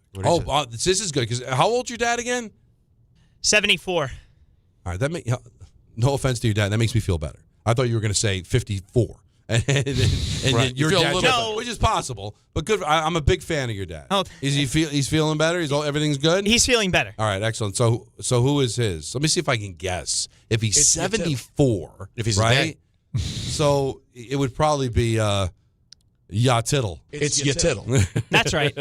Is that right? Yeah. Why Tittle? Yeah, Charlie Connerly. He's not old enough for that. The thing is. Did you ever hear the story about how Pat Summerall got on television? Charlie Connerly's at the end of his career. He roommated with Pat Summerall, who was basically, in effect, the kicker. He played other positions, but he was the giant kicker. Yeah. In 58, kicked the game-winning field goal in the playoffs against the Browns to get him into the greatest game ever played. They lost to the Colts. I think CBS was calling to talk to Charlie, and Pat answered the phone. So he took the audition because Charlie was like in the shower or something, and Pat Summerall becomes like the voice of my childhood. Mm-hmm. Wait a second. Yeah. Did he ever tell Charlie? I don't know. Or did he figure? I don't think either of them are still with us. But wow. So all right. So Y.A. Tittle. Yeah. Good one. His father's reading him the right act right now. Huh? Because he went with Collins? Because he gave him 2 extra years that he needed to. Yeah, he's 72. I did that. What are you doing? He's not happy with me right now. No, why should he be? No, he's not happy with me at all. Wow. You want to insult your mother while you're at it, too? No, I think I'm good. Oh, my God. Why you have the airtime? Definitely not going to. No, I won't say how old she is. All right, so a lot on the table to talk about because, again, the Knicks are not going to play until probably a week from now.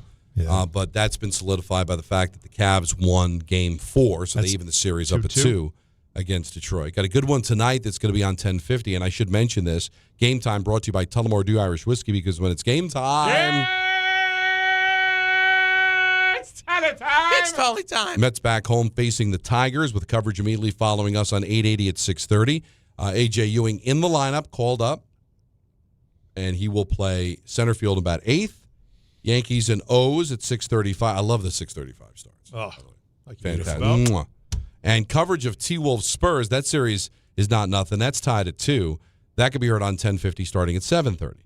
Tullamore Dew, the original triple distilled, triple blended, and triple cast matured Irish whiskey. Be sure to grab a Tullamore Dew or try the new Tullamore Dew Honey during today's action. Glasses up to enjoying Tullamore Dew responsibly.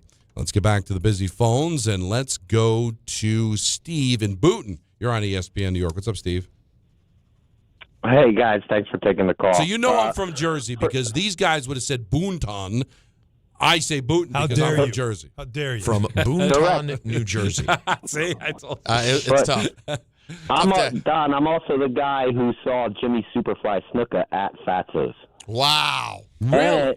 And Elvis Patterson at Fatso's. Don't call him toast to his face. No, I would never. I would never. But that was his nickname, Steve, right? No, not a big fan of that.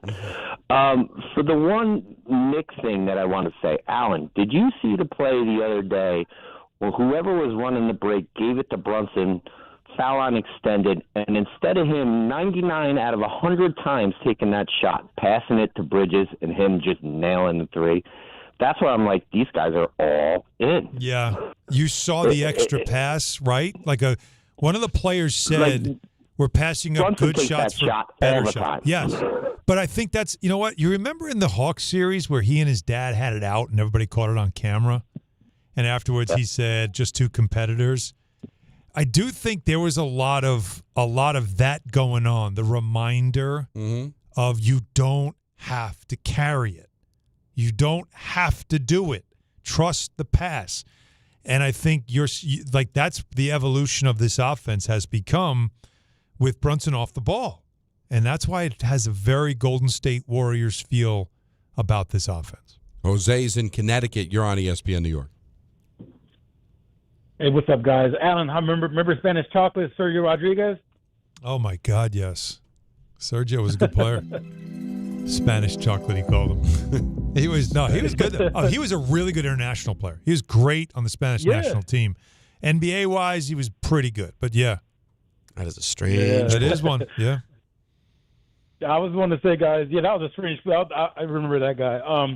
But, there's two things that have been bothering me. Well, the first one, not bothering me, not as much, but the whole rest thing I think is a little overrated because, I think we always seem like typically is that first half or first game is where the team needs, a little bit of time. But once that, after that, I feel like that team with the rest and the long series usually wins out. It's always that first – you got to watch out for that first game, first half thing is usually when they need some time to, get the bearings. You're not wrong, Jose, but that's why it could be scary if you play Cleveland. And hear me out. I gave you the stat. Yeah.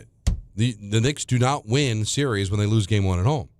So if they play the Cavaliers, you'll get excited about it. But you know what? If you end up rusty, lose game one, now you can do something you've never done before.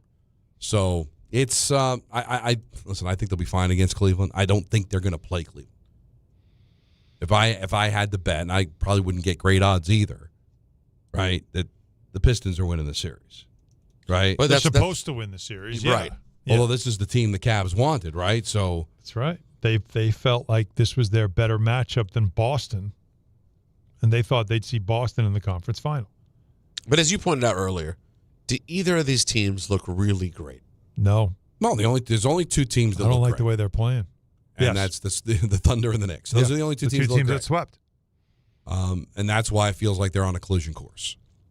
So we'll see. And I'm sure if you buy into the regular season, which we don't, I'm sure the Thunder would not mind seeing the Spurs get upended by Minnesota. Mm-hmm. But be careful what you wish for. Santiago in Westchester. You're on ESPN New York. What's up, guys? I want to call out the NBA real quick, but before I do, I got a Knicks strange poll. Good. Travis Ware. Travis Ware. That one I don't remember. That was a Phil Jackson guy. Wow. Phil thought it obviously wasn't good. Yeah, it didn't go Phil well. thought, this is exactly the kind of player we need to run the triangle, and then guys looked at Travis Ware like, who's this who's going to defend? I'm upset about how few of these I remember. It's amazing. These are deep cuts. The 2000 to 2021, from that, the amount of players they went through and the amount of people that came through here, you'd be surprised that players, if I told you was a Knick, a name Like, you remember, Vin Baker, you're like, oh, I didn't even know he was a Knick. How about Tracy McGrady? Yeah. All right, you forget about that. Alexei Shved's my favorite name of all time. Who's going to be the... That one, and how about Kuz? When I say Kuz, there you I go. could do this all day. He's a real fan. Yeah, I love it. He's a real fan. I love it. So, what you were going to call it the NBA, I love it. Why? Yeah, James Jones. He's the man in charge of handing out discipline in the NBA, and this rat watched Victor Wembanyama throw his elbow into Naz Reid's face, and he didn't even give him a fine. And Mitchell Robinson, he had an aggressive hugging match with an Australian guy, and then he posted a AI-generated rat on his Instagram story, and he's down $75,000. What are we doing? Go Knicks. Right, it is interesting that Wemby didn't even get fined. Like, if you don't want to suspend him because you want to say time served, but like how early in the game was it again? How what? How early in the game was it? I think it was like 8 minutes in. No, I thought it was the second quarter. 8 minutes to go in the second quarter. And of course, this is what happens: is you get people that now come to his defense on social media, and there has been a video created of the first 3 games of the series. And it's all Minnesota behind the play, just dirty stuff, shoving them in the back and making them fall down, making them trip. And they're saying, like, see, this was building. The league should have been calling this stuff. Well, maybe. It's like, man, it's playoff basketball. Stop. And also, when the reason probably wasn't fined is because he got thrown out of a playoff game in the second quarter. Well, the time served. Right. So that's time served. And it probably cost them game 4. So that seems like it's punishment enough. What do you say? You fine him a couple of $1,000. That's nothing, but he got kicked out of the game. If he didn't get kicked out of the game, then he probably would have gotten a fine. Yeah. But the fact that, he wasn't kicked out 5 minutes to go in the contest. Mm-hmm. Let's go to Javi in Queens. You're on ESPN New York. What's up, buddy? Javi. What's up, boys? What's up? What's up, boys? Thanks for taking the call. I love the strange pulls. This guy stole my fire before, but I was going to tell you. I have 3 quick ones. But I live in Astoria, Queens. I work in Bedside, Brooklyn, and I drive through Maspeth every day, and I pass by the strip club where Clay Anthony Early got shot in the leg. Yeah, that's not great. Wow. That's a rough story. Yeah. Every single day. And then in honor of Ty Butler's GOAT, LeBron James, I believe Mario Hezonja blocked a James shot to end the game and stood over him. If you remember Mario Hezonja. Yes. I do. Yeah, that one, now I remember. Super Mario. Yeah. And my last one's a simple one. Lee Nayland from way back. Oh, my God. That's a good one. That's a very – I tell you, you guys came prepared, man. Knick fans, you got to love them, man. They did not drop the ball. That's a really good one. Jules in Englewood, you're on Don Hahn and Rosenberg. People. Hey, what's up, guys? You took my thunder with the clues, but I got remember Thanos Enter the Cupo? Oh, Thanasis. Thanasis. He played for our team. And also, I wanted to shout out Mike Breen and Monica Nutt on that State Farm commercial. Very good. Beautiful. Very good. Yes. Beautiful. Love it. Good to see that. We are back. NBA Knicks. All right, thanks, guys. Okay. All right. Love it. Love the passion. I watched it with the sound down. I got to see it and hear it. Breen's hilarious. He's underrated funny. Yes. Very much so. Yeah. Because you look so straight-laced. Yeah. But you know but that's what's fun. Like, that's why when he goes out of character, he looks so crazy, and it's actually, he sells it well. Alex in Limbrook, you're on Don Hahn and Rosenberg. Oh, hi, Donnie. How you doing? What's up? Before I ask you about my trade, you did hit a sore spot on the International League. I don't understand. So there's 4 divisions in each, AFC, NFC. Would there be a 5th division in one of them, AFC or NFC? Yeah, that's what makes no sense. Yeah, I don't think anyone knows. It's Adam Schefter's idea. I don't know how it would work, but that's what he's doing. One more thing before I ask you about my trade. You would have to give these teams preferential treatment. Like if they come from London and go to Seattle, they would have to stay in the States and play at least 3 away games. Yeah. What would your wife say? You say, okay, I'm not going to be home for 3 weeks or a month because I'm going to the United States to play 3 away games. She wouldn't be too happy. So probably not. Anyway, I know your wife's a fan of the San Francisco Giants. Yes. Would you?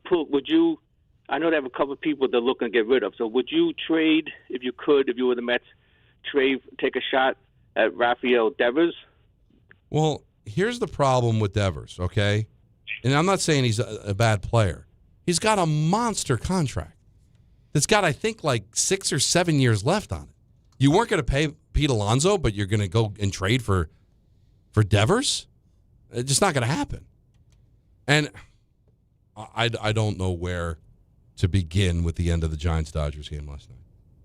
Oh, what I missed? What you mean the Bobby Brown humping around? The celebration? Yeah. I thought we should do that before every show. Be good for morale. You have fun. I'll make you do it. I'll follow you around. I think they have a word for that. Yeah, they do. Well, yeah, I don't know if you can do it. I'll chase you down the hallway. Did you see? What are you doing? What kind of harassment is this? What? It's Gilbert is celebrating with his team, and everybody. The Giants have been doing it for years. The outfielders all gather and they kind of hug, and usually what they do is they're all jumping down in unison, and that's a bit much, to be honest with you. Right. But Gilbert takes it a step further and begins. I think I could say it, and if not, just dump it. Humping his teammate. Yeah, that's it. And again, I'm all for whatever you want to do, man. But it's can you just save it for the locker room? It's hip thrusting into each other. Yeah. Gilbert was the one that was doing it more, right? I think so. He was really into it. Yeah, and one of his teammates just threw his arms in the air, like, "What are we doing? Yeah. Now we're a meme. Listen, I know the Dodgers are good and the Giants are bad. It was like literally the best team in the league versus the worst team in the league, and the Giants won. Yeah, I get excited. But about that doesn't it. mean you got to hump someone. There's on the field. excited, and then there's and then there's excited. Yeah, I mean, listen, I've had dogs do that to me. Yes, sure. No warning, but not another man. Not that I recall. Okay, I think I would have recalled that. I would think so. Yeah, but again, healthy grown men do what you got to do. Listen, God bless. Right. God bless. I just thought it was an odd way to celebrate a victory. I thought it'd be a great thing for us to do as a show. I guess I'm the every only day. one. Warm it up. Here we go. Bring it in. Right? Boom. Like, get ready. Do you want to be great? Do you want to be great or not? I'm getting ready to do 2, 4 hours 3. of radio. Yeah, let's go. How does this prepare me for 4 hours of radio? I don't know. You don't know. Maybe your blood starts pumping. Why? Get excited. Why? Energy up. Yeah, I don't. Well, Look, Alan's on board. Peter and I are not. I'm just trying to help. Listen, you need 3 people, right? Well, Jacob and Anthony are there Jake, too. You're not afraid of this, right?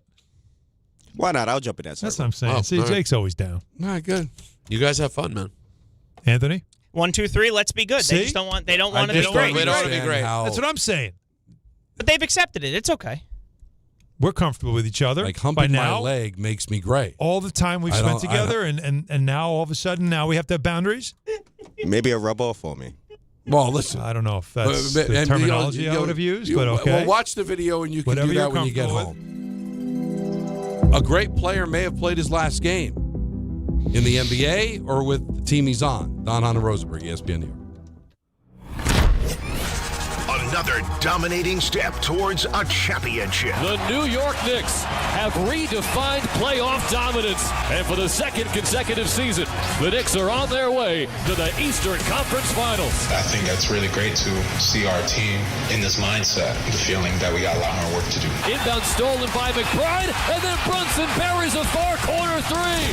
5 points for Brunson in about 3 seconds. The pursuit of the Larry-O is alive and well. You like the rhythm that you're in, but if we expect to be who we think we're capable of being, we'll find a way to stay consistent with what we're doing. Hear all the games here on 880 and the ESPN New York app. The New York City Department of Correction offers countless career opportunities, from specialized units to leadership roles that support public safety and change lives for the better. It starts with one step: registering for the New York City Correction Officer exam. Earn over $109,000 after just 5.5 years. Benefits on day one, job security, pension at any age after 22 years of service. Go to nyc.gov/joinDOC or search Join DOC. One career, many opportunities. Registration ends in 2 weeks. Take the test. If you've been injured in an accident that wasn't your fault, then you need a lawyer who knows New York's unique personal injury and workers' compensation laws. At the Parisman Firm, they have decades of experience handling all types of accident cases and a proven track record of delivering huge results. Their team has already recovered nearly $1 billion for injured New Yorkers. From construction to car accidents and slips and falls, they've got you covered. Call the Parisman Firm now at 718-WORKERS, where your case is their cause. Get the justice you deserve today. If you're heading into summer without a medical emergency kit, you're taking a risk most people don't think about until it's too late. Summer colds linger and can turn into sinus infections that last for weeks. Getting sick right now before vacation can derail everything. And when you're traveling, finding a doctor and pharmacy is stressful. That's why I ordered a medical emergency kit. It's like having urgent care and a pharmacy right at home. It includes essential prescriptions like amoxicillin and generic Z-Pak to treat a wide range of common and serious illnesses. So if you wake up sick at home or on the road, you already have what you need. No waiting for your doctor, no hours at urgent care, no pharmacy lines, no copays. Just match your symptoms to the right prescription in your guidebook or call their telemedicine doctor standing by. Start on your meds sooner and feel better faster. Every home needs at least one medical emergency kit. Order yours online in minutes and it's shipped to your door. And save $45 with my promo code 880 at urgentcarekit.com/880. That's promo code 880 at urgentcarekit.com/880. The NBA playoffs are in full swing, and with DraftKings Sportsbook, an official sports betting partner of the NBA, your winnings get a boost every single day, all playoffs long. Bet player props, bet live, from the opening tip to the final possession. Every bucket, every dime, every clutch takeover matters. And DraftKings Sportsbook keeps boosting you all the way through. All DraftKings customers can enjoy a profit boost every single day throughout the playoffs. Download the DraftKings Sportsbook app now and use code WHSQ to claim your profit boost. That's code WHSQ to get a boost every day of the NBA playoffs. In partnership with DraftKings, the crown is yours. Gambling problem? Call 877-8-HOPE-NY or text HOPE-NY 467-369. 21 plus, New York only. Eligibility and restrictions apply. One profit boost per customer per day. NBA playoff bets only. Bet restrictions apply and vary when offered. Max bet and boost vary. Boost only applies to winnings and expires at the end of the last NBA game each day. See terms at sportsbook.draftkings.com/promos. Now let's take a look at the traffic with Brandy Scott. Thanks, guys. Mets are home over at Citi Field right now. Just a little bit heavy getting across the span of the Whitestone Bridge into Queens from the Bronx side. After that, expressway southbound slowdowns approaching the stadium and Northern Boulevard. Packed over at the Triborough heading in that direction. You're bumper to bumper there on the Bronx and Manhattan legs. Worst of it's the outbound, George. They're all pretty bad aside from the Henry Hudson. They did clean up that crash on the Harlem River Drive involving an overturned car right before the Cross Bronx. Still have some solid slowdowns there from the Triborough and the FDR. Inbound, George, about 5 to 10 for the upper deck. Outbound Lincoln Arena about 15 to 20. Outbound Holland 20 to 30. This report is sponsored by True Green. True Green, the easiest way to get a golf course quality lawn. Don't wait. Sign up at truegreen.com and get your first application for $9.95. True Green, the official lawn care treatment provider of the PGA Tour. I'm Brandy Scott on 880 ESPN New York. Evan Cohen here. In life, as in sports, the pros make it look easy. That's why pro golfers like Jason Day, Ben Griffin, and Patton Kazire trust the pros in lawn care. True Green. They have the experience and expertise to give you a lawn worthy of the PGA Tour. And since True Green does the work for you, you get more free time, or more tee times. So stop stressing over your lawn and start loving it. Sign up now at TrueGreen.com because nobody makes it easier to get a golf course quality lawn than True Green, the official lawn care treatment provider of the PGA Tour. Get in the zone, AutoZone. Welcome to Markdowns for Miles at AutoZone. Thanks. Is oil marked down? Save up to $15 when you buy 5 quarts and a filter. And fuel treatment? 2 for $9 on Lucas. Brake pads? Marked down to free. Free? Get free Duralast brake pads when you buy 2 Duralast rotors. That's several markdowns. For many more miles. Get in the zone, AutoZone. Restrictions apply.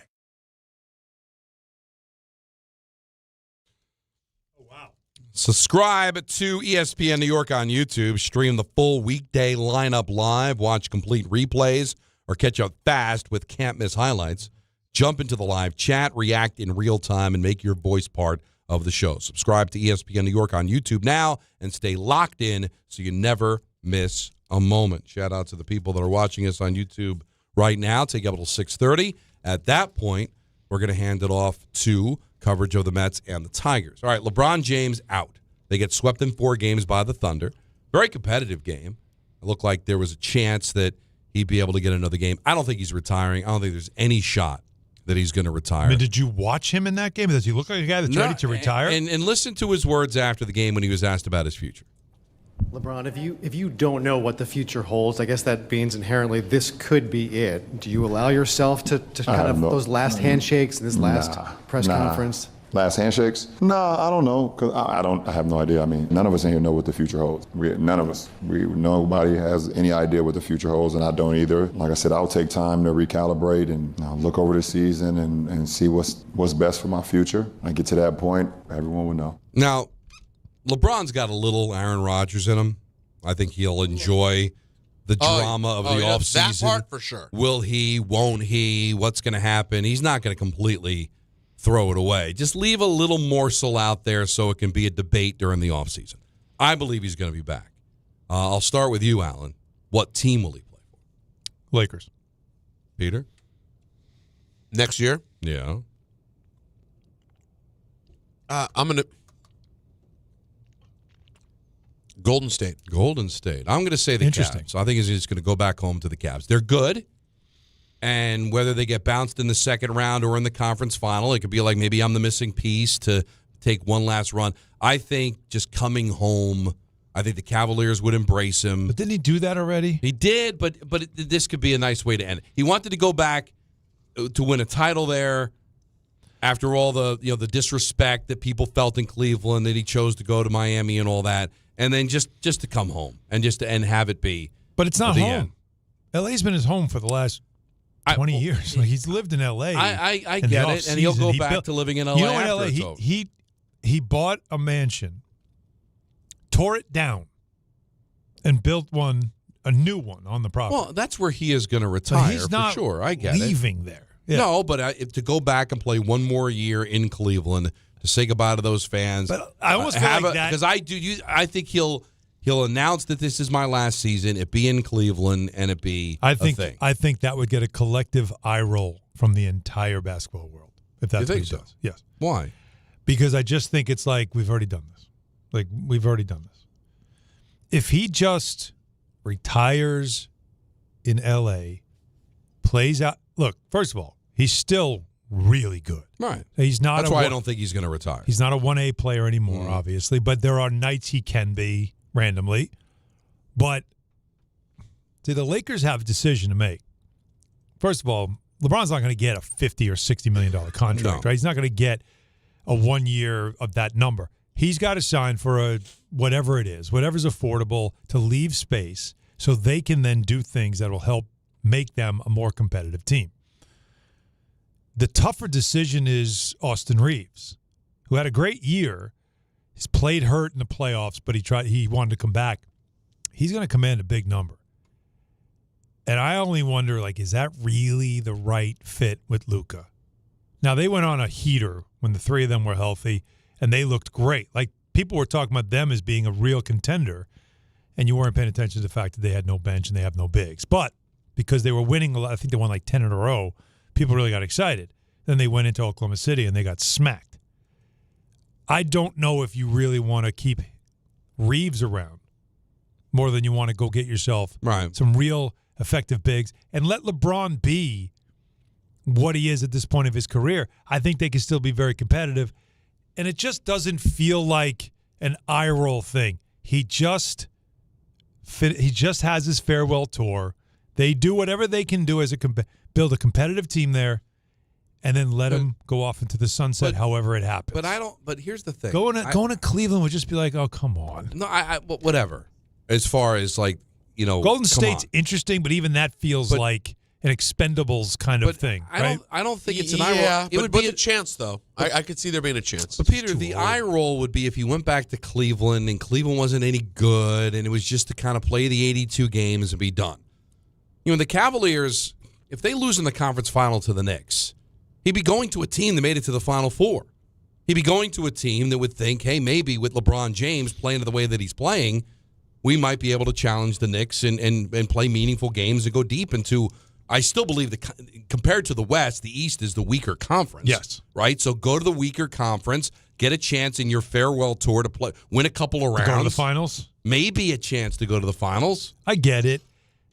So it wouldn't be an eye roll. An eye roll would be going back to Cleveland and just playing 82 games and missing the playoffs. I understand your logic. Like I said, I feel like that's been done before, and I just think it's just less mess if you just stay where you are and retire as a Laker. All right, I just think Cleveland's a perfect storm of. I know he's going to live in L.A. after his career is over, going back home, and not feeling the pressure to win, but having a chance to win.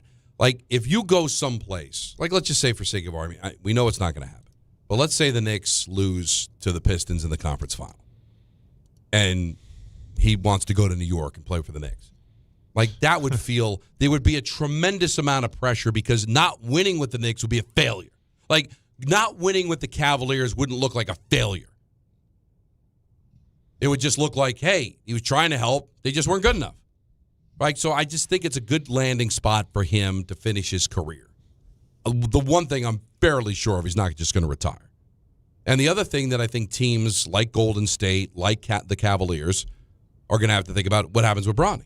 Because if LeBron doesn't go back to L.A., Bronny's gone, right? You would think. Yeah. So with the Cavs, the Warriors, whoever, he would have to pick up Bronny, right? I mean, he's not going to play. He's not going to have his farewell tour without his son. Yeah, if he goes to another team, I have a feeling, just like Giannis, when Giannis goes wherever he's going to go, when the Bucks are You're going to bring the Fakakta brother? You know that the Nassus is going with him, and maybe even Alex too. Like they might be part of the deal. You know how crazy that is? Think about how good you have to be at something. I know. Where they'll just bring your family members along. Your brother cannot, he's not an NBA player, but he's going to take up an NBA roster spot. Think about that. 2 of them. Yeah, maybe 2 Potentially of them. 2. Yeah, No. They're both, like, you know, in baseball they call them, it's quadruple A, right? Like you're good for the G League, but you're not really NBA. Would his brothers be good for the G League? Yeah. Okay, yeah. they would. Yeah, they'd be. Yeah, they're very athletic, very, very good for this. Like it wouldn't like they'd be. First of all, they're too old for the G League at this point for what it needs to be. Right. But yeah, I think that's coming with the deal, with Giannis, and I think with LeBron, I think it's obvious. Yes, it comes with the deal, Bronny. Rod in Bethlehem, you're on ESPN New York. What's up, buddy? Hey, how's it going, guys? My strange poll would be, I don't know if it was said before because I've been trying to get through, Brian Cornette. Brian Cornette is an excellent. So, true story. My first ever Knicks game at Madison Square Garden as a ticket-holding fan was a game against the Bulls. Starks was hurt. Wilkins was hurt. Cornette started against Michael Jordan. Yes. Outscored him in the first half. Yes. We were going crazy at halftime. Like, this is unbelievable. He's kicking his ass. And then Jordan went like for 45 in the second half. Yep. So, guys, I want to tell you guys about my surreal experience down in Philadelphia when I went down to the Xfinity Arena. Which game did you go to? I went 3 or 4. I went to Sunday's game. All right. 4. Okay. Okay. I got seats for $330 sitting at the Knicks 121, row 7, right where the Knicks go into the locker room. Nice. Right on the railing. Nice. I look across the way, and I see Allen Houston and John Stark sitting on the other side of the railing. So I thought I was in a good spot. There you go. Let me tell you something. I pulled into the parking lot thinking, hey, it's Philly. You're in the shadow of the link. Watch yourself. Be safe. I thought it was going to be 50-50. I go in. I get out the car. I start walking towards the arena. There's guys in the parking lot. There was 3 of them selling Knicks shirts and hats. And I was like, wait a minute. Where am I? Am I in Philly? Where's the Philly guy? Didn't see any of them. I get down there, and I get into the arena. I see Tyler Murray in the concourse. Mm-hmm. I see John Heyman walking right to the left of me. I didn't even know if he was a Sixers fan. Yeah. So I'm sitting there. Who? And John Heyman. John Heyman. John Heyman, the New York Post writer. The baseball writer. Wow. Was that the Knicks Sixer game? Yeah, that's a strange one. And I'm sitting there and I'm walking in, and this is when you realize what was going on in that arena. Okay, when I sat down at my seat, I thought, okay, I'm in a section with Knicks fans. It was all Knicks fans except for a spattering of Sixer fans. On the Jumbotron, while the pregame was going on, while they were warming up, they were showing the Sixers players. And then once that Jumbotron went on Joel Embiid, the boos that came down were way louder than what I rewatched the game yesterday. It was outstanding. Now, when I was leaving, I was parked in the front, and Don, you got to forgive me for this. We're Met fans, so we can never play New York. But I felt it was the right moment to do it. And I put it on and rolled the windows down, full blast. And I'm blasting New York, I get as it. everybody pours out of the park, everybody's walking out, singing along. I get a state trooper pull up next to me with his lights flashing, looks over at me, rolls his window down, and says to me, "Hey, good job. I do the same thing. Good job. Nice." I'm telling you, they're so sick of them. They hate their own team. It's so true. That's a great story. It's not disinterest, it's hate.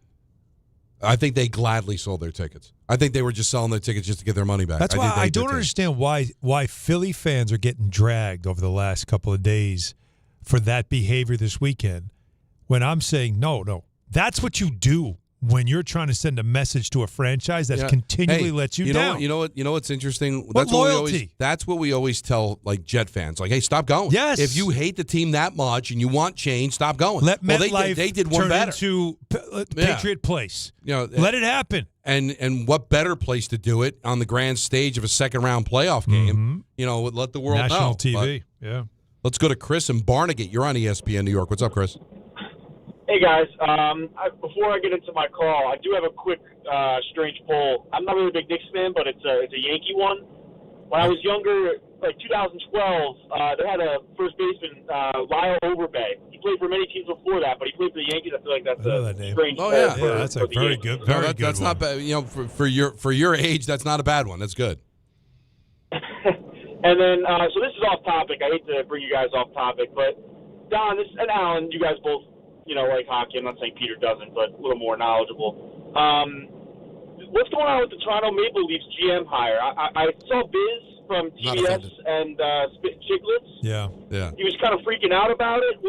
I just wanted a little bit more information. I'm trying to learn. I'm not a huge hockey fan. It was very, very interesting hire. Go ahead, Don. It's an interesting hire because when he was the GM of the Coyotes, he got suspended for negotiating with another team to get out of his contract. So Bettman suspended him. He also held combines before the draft, behind, he when you're not fractured supposed a lot of rules. He's a big analytics guy, though, He bent right? the big analytics guy, but he bent the rules, got suspended, and so it's a curious hire considering the market Toronto's in. Plus, the bringing in Matt Sundin, who's a former player, so it felt like that was kind of cover. Hey, we'll see. If he wins there, Chris, it'll be fine. But you're talking about somebody that was suspended, not greatly respected around the NHL, and then all of a sudden gets the job, probably the highest profile job in the NHL, the general manager of the Toronto Maple Leafs.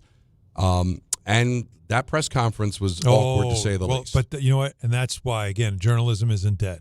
Because I thought the questions that were asked and challenged about the decision to do that hire and what kind of due diligence did you do and what other candidates did you have and how does this become your best candidate? Like the challenging at these press conferences rather than just sitting there and smiling and just asking the basic stuff publicly. No. You wait for a lot of times you wait for them to break up into the one-on-ones or into the scrums, right? And then you ask the tougher questions there because you don't want to put on a show, but that needed to be done publicly. Who was the columnist from the Star? Yeah, I can't. Simmons, Steve Simmons. Yeah. That's an old Brooksy thing. But Brooksy would have done the same thing. He got killed on X. He shouldn't have. Because people are like, oh, that was rude. Grandstanding, it's not rude. right? No, he wanted to know. But you had to do it in that.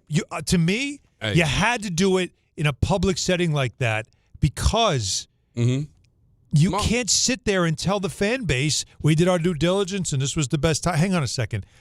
I called all these people. Right? Did you call all these people? Because they didn't hear from you, and they would have told you all about this guy.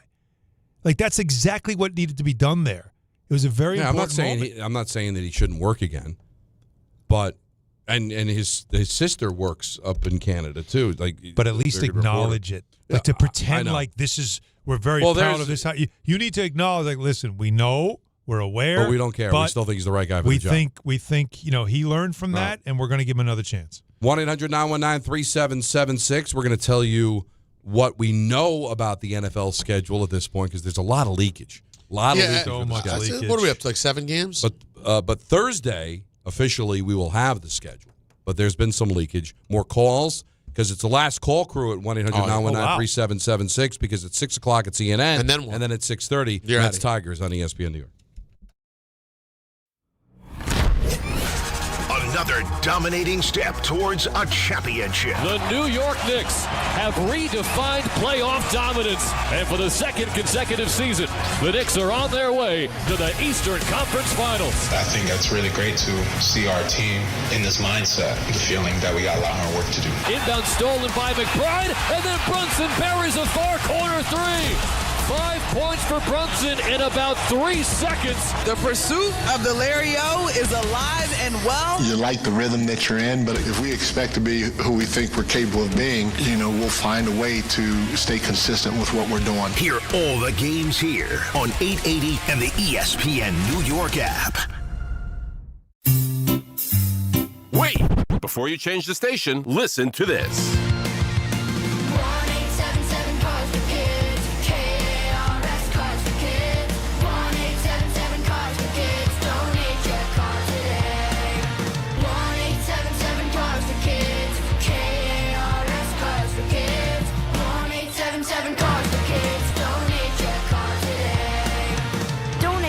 Carsforkids.org.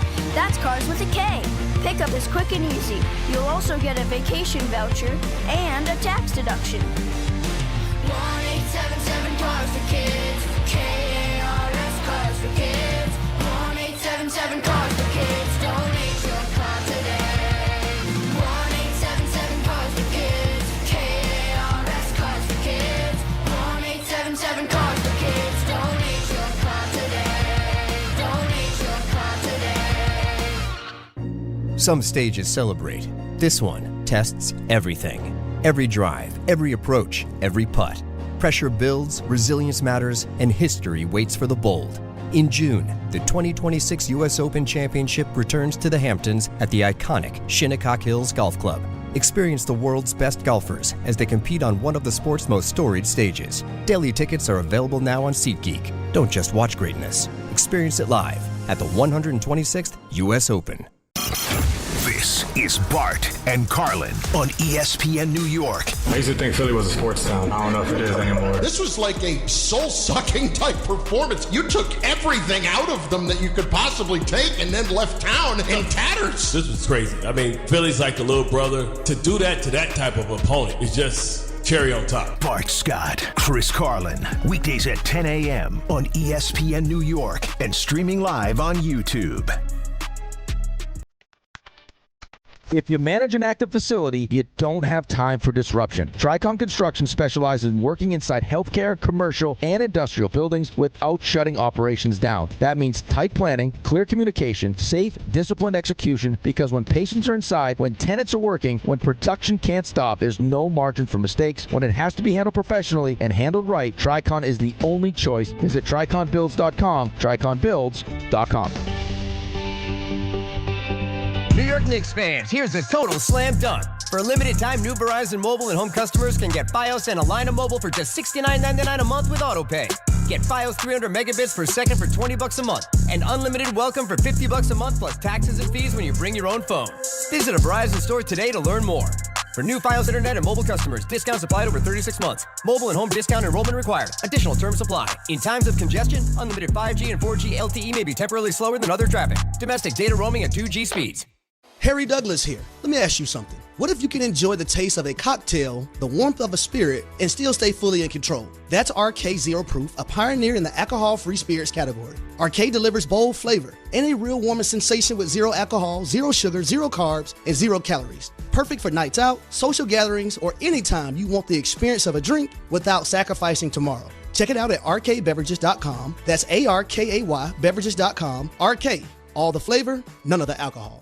My name is Whitney Allen, and I'm a widow. My husband, Ryan, died. We never thought we'd ever have to use life insurance, but the unexpected happened. With Ethos, signing up was fast and 100% online. You can get a quote in seconds, apply in minutes, and get same-day coverage. No medical exams, and you can get up to $3 million worth of coverage. I'm grateful we were prepared. Get your free quote at ethos.com/play. That's ethos.com/play. Paid spokesperson. Time spent on application may vary. Online health questions required. Another dominating step towards a championship. And for the second consecutive season, the Knicks are on their way to the Eastern Conference Finals. Will this be the year the Knicks punch their ticket to the NBA Finals? Inbound stolen by McBride, and then Brunson buries a far corner three. 5 points for Brunson in about 3 seconds. Thanks to all our New York Knicks partners this season, including ZipRecruiter, Amazon Hub Delivery, Princeton Jeep, and Food Bazaar on ESPN New York.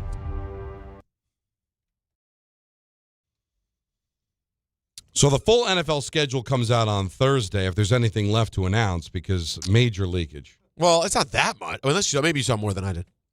Well, I mean, obviously, when the first Tennessee Jacksonville game is, I'm good. I mean, I'm sure they'll save that for Thursday. But just some of the premier games. The Week 1 49ers Rams in Melbourne, that's been announced. Melbourne.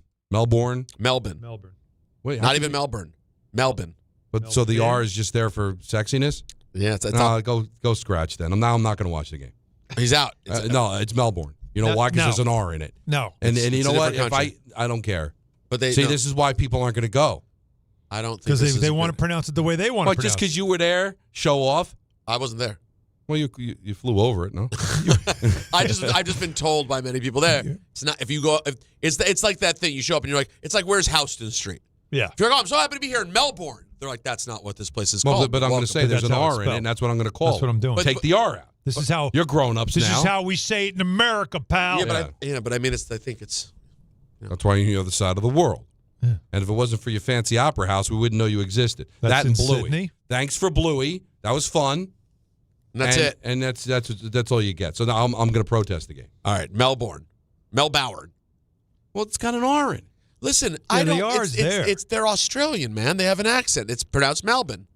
But I'm not Australian. I don't have an accent. It's Melbourne. Well, they show up here and they just go, "Hey, it's Houston," because I know that's what the name of the city is. Let them do it. And right. I wouldn't have a problem. Would you correct them? Are you the type to be like, it's actually? But it's the same letters. You really? I'm not letting someone say Houston. What if that's embarrassing? This nice Aussie walks up to you and just tells you, "Oh, I was just walking on Houston Street." Are you going to go? Well, let me. Well, we pronounce it Houston, but I understand the confusion because it's spelled Houston. This has an R in it.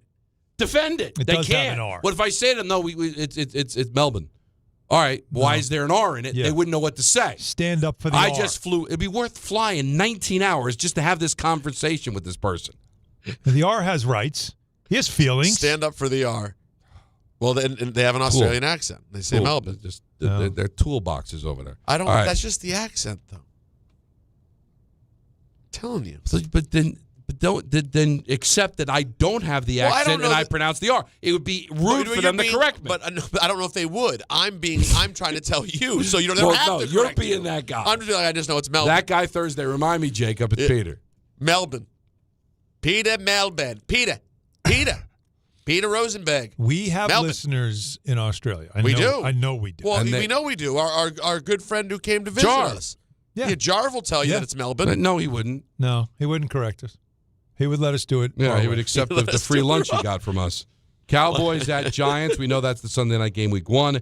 Broncos at Chiefs. So that means the Jets. If Giants are Sunday night, yes, that means the Jets are certainly opening on the road. Jets are opening on the road. Yes. And by the way, isn't it weird that nothing Jets is being leaked? It would suggest that no one cares. Well, no. There's that. It's just but what's being leaked are the primetime games, Thanksgiving, and the international games. So the Jets are just going to have your run-of-the-mill 1 o'clock kickoff against the Dolphins or something. You think it's the Dolphins? Does it have to be the Dolphins, though? Could be Pats, no? All right, the Thursday night game in Week 2 is going to be Lions at Bills. You know what? I'm kind of over it. Sorry? What's the problem with that? This feels like so yesterday. Like Lions-Bills feels so ago. 23. Yeah. I didn't know, but I think it's a good game. They're both going to be back this year. Right? That was Lions-Bills was a Super Bowl we thought we were getting and never got. Dream about. Listen, it's a good game. As Anthony just reminded me, it's opening the new stadium. I'm not mad at the matchup. Oh, it's opening the new stadium. I'm not mad at the matchup. It's a good matchup. It'll be a great game. But it does feel like so 2 years ago. But wait. You're opening your new stadium, and it's like Detroit? Very odd, don't you think? I mean, I hear what you say. It's random. It's a good game, though. Okay. Ravens at Cowboys in Rio, Week 3. Wait, what? Yeah. Is week 3 in Rio? Week 3 in Rio. Yeah. Easy for you to say. Hold on. Ravens, Cowboys. Ravens at Cowboys. It's just such a great example. I adore Rio. I adore football. They just don't go. There's just no. And I don't know how you feel about this, and they may win the division. But what did Madrid do to deserve Bengals Falcons? That's not right. It's not right. I mean, Rio's getting Cowboys Ravens. And you're getting right? Cincinnati, right? Atlanta. Melbourne's getting Niners Rams. That's not bad. Madrid's like, I'm getting probably Joe Burrow, who'll be by week 9 will be hurt. He could be out. Right. He's out for the season. And the Falcons can make the playoffs, but again, it's not a sexy team. I'll say, you want an argument? Here's a conversation. Minus Deion Sanders, one of the least sexy teams of all time. All time, Craig. They're, you know what they are? Boring. Yes. Chris Chandler. I've always felt this way. Oh, you're talking about Jamal Anderson. Take out Nolan Ryan's no-hitters. They're like the Texas Rangers in baseball. Yeah. Wow. That's right. The Texas Rangers. Right. Give me the top they have 5. Good moments. They've won a World Series. They went to the World Series a couple of times. But I was just saying, list the top 5 Texas Rangers players. It's I told you. By the way, Rafael Palmeiro. Yeah. We talked about Juan Gonzalez. Juan gone. Yeah. Was Juan Gonzalez the one? If I'm not starting, I'm not departing. Was that him? Nolan Ryan. Yeah. Yeah. Big Nolan. Ryan Express. Adrian Beltre, who's probably the most obscure Hall of Fame player in the history of any unreal. sport. Yes. Honestly. No. Adrian Beltre. Do you have any I'm not memory? being mad at you. Be honest. No, I know him, but I don't. Right. It just. When I first heard the name Adrian Beltre, I went, they mean Carlos Beltran. Right. That's what I always They can't mean Adrian Beltre. And I think Jose Canseco, when the ball went off the top of his head, he was a Texas Ranger. That could have been I think you're right. Week 12, Eagles at Cowboys Thanksgiving. So that's what we know so far. Okay. All right. Just because we haven't heard from him in a while, let's go to Richard in Manhattan. Big You're on dick. ESPN New York. What's up, Rich? Don, Peter, Allen, Pat Cummings. Pat Cummings in 85, when Bernard tore his ACL, became the Knicks leading scorer in March and April. He lived on 34th Street. Before we got Patrick Ewing that summer, he played basketball on 34th Street across from the Armenian Cathedral, right near the Queens Midtown Tunnel. Full court. He was a hell of a nice guy. He used to play with us down there the summer of 85. Fellas, a bad week, 2 weeks for Atlanta City. First, you lose the basketball team. Then you lose your announcer, John Sterling. Then you lose your owner, Ted Turner. Then you lose your manager, Bobby Cox. Bobby Cox came up with the Yankees. He was Volpe in 68 and 69. He was going to replace Clete Boyer. Bill Robinson, who later won the World Series with the Pirates, came from Atlanta, was going to replace Roger Maris. Well, both those guys hit 190 in 68. Forget about it. In those days, if you didn't hit, you didn't play. And that was it. Fellas, I got to give you the death of somebody. Oh. Her name is Joy Harmon. Do you know who she is? No. She's the most famous actress ever to have a non-speaking role in a movie with two great actors. She never acted after that. And I'll tell you the movie. Well, first I'll tell you the two actors that were in the movie. George Kennedy and Paul Newman. She was the girl who was soaking herself with the car scene where she was cleaning the car with the soap, and the inmates were digging the ground. Oh, and that was her, yeah. Okay. She was from Flushing, Queens, fellas. She just died, 89 years old. I did not know. She never acted after that. And George Kennedy uttered the famous words, Lord, I know I did a lot of bad things, but please don't strike me blind for the next 2 minutes. I know. That was unbelievable. Yeah, cool hand, Luke. We got to get to ENN. Don Hahn, Rosenberg, ESPN. I'm watching this clip now. At Uline, they know going the extra mile takes hard work. For companies pushing to go further, Uline will go the distance with you. 24/7, they answer the phone to get you the shipping and industrial supplies you need. Business can move fast. Unexpected large orders, adverse weather, new safety guidelines, and changing economic trends. Uline works hard keeping 41,000 items ready to ship, minimizing detours on your way to the extra mile. Visit uline.com. You've been stuck inside all winter. Now it's time to get back out walking, working, and living. But if you have joint pain, sciatica, back pain, and still holding you back, you don't have to live like that. I'm Bart Scott, and Dr. J. Shaw at Sandwell Pain is the real deal. Ivy League trained, double board certified with non-surgical treatments that get real results. No cuts, no downtime, no pain medication. Just a smart, targeted approach to get you moving again. Same day or next day appointments are available. Go to SandwellPain.com. Don't let pain vent you this spring. Hey, it's Alan Hahn. Rings End is your locally owned Benjamin Moore retailer. They're your store for quality with a full line of brilliant and durable Benjamin Moore paints. They're your store for inspiration with thousands of colors and a variety of sheens. And Rings End is your store for expertise with one-on-one advice for contractors and homeowners. Insist on Benjamin Moore paint from Rings End because the gorgeous color you love can't be matched in another brand of paint. Hi, this is Chevy, managing partner at Precision Solar. If you're looking at solar in New York, New Jersey, or Connecticut, here's what actually matters. Real numbers, honest answers, and a team that handles everything. We manage the entire process from start to finish. Designs, approvals, installation, and even a brand new roof if you need one. We don't sell you more than your home actually needs. Just smart systems designed for long-term savings and predictable energy costs. Visit PrecisionSolar.com to schedule your free home assessment. Precision Solar, built to perform for decades. And now it's time for traffic. Here's Brandy Scott. Thanks a million, guys. I hope you have an amazing rest of the night. We've got the Mets home at Citi Field. First pitch just a little over an hour away. It's also Bark in the Park. A little bit heavy at the Whitestone Bridge getting into Queens. Grand Central eastbound. Some solid pockets of slowdowns heading toward the stadium and Northern Boulevard. Delays there go back onto the Bronx and Manhattan legs of the Triborough Bridge. Inbound, George, stick with the lower deck if you can. Upper level about 15 to 20 using 80-95. Heading over to the outbound, George, still have this issue on the Deegan southbound. Crash in the right lane involving a tractor-trailer by Van Cortlandt Park South. Been out there for almost 2 hours. You're backed up onto 87 in Yonkers. Cross Bronx westbound, just slammed from White Plains Road on through. Outbound Lincoln, your best ride at 20 to 30. Outbound Helena run you close to 40. I'm Brandy Scott on 880 ESPN New York. We expect our information in real time. U.S. Med carries continuous glucose monitors, which provide real-time readings of blood glucose levels. U.S. Med is an approved provider for Medicare and over 500 private insurers. So call 888-665-0696 today for a free insurance and Medicare benefits check as easy as... That's 888-665-0696. Harry Douglas here to tell you about Confetti Craze 5-Hour Energy. It tastes just like the best birthday cake ever. Vanilla, buttery, frosting vibes. It's basically a party in a bottle. Confetti Craze makes it easy to turn any day into a party with its delicious birthday cake flavor and big birthday energy. And here's the best part. All cake, no sugar. I bring these tiny bottles everywhere to cakeify my day with tasty caffeine boosts. The Funfetti flavor is back on 5hourenergy.com or on Amazon. Crack open a Confetti Craze 5-Hour Energy shot today. 880 ESPN, WHSQ, and WCBS-FM HD2, New York. A Good Karma Brands radio station.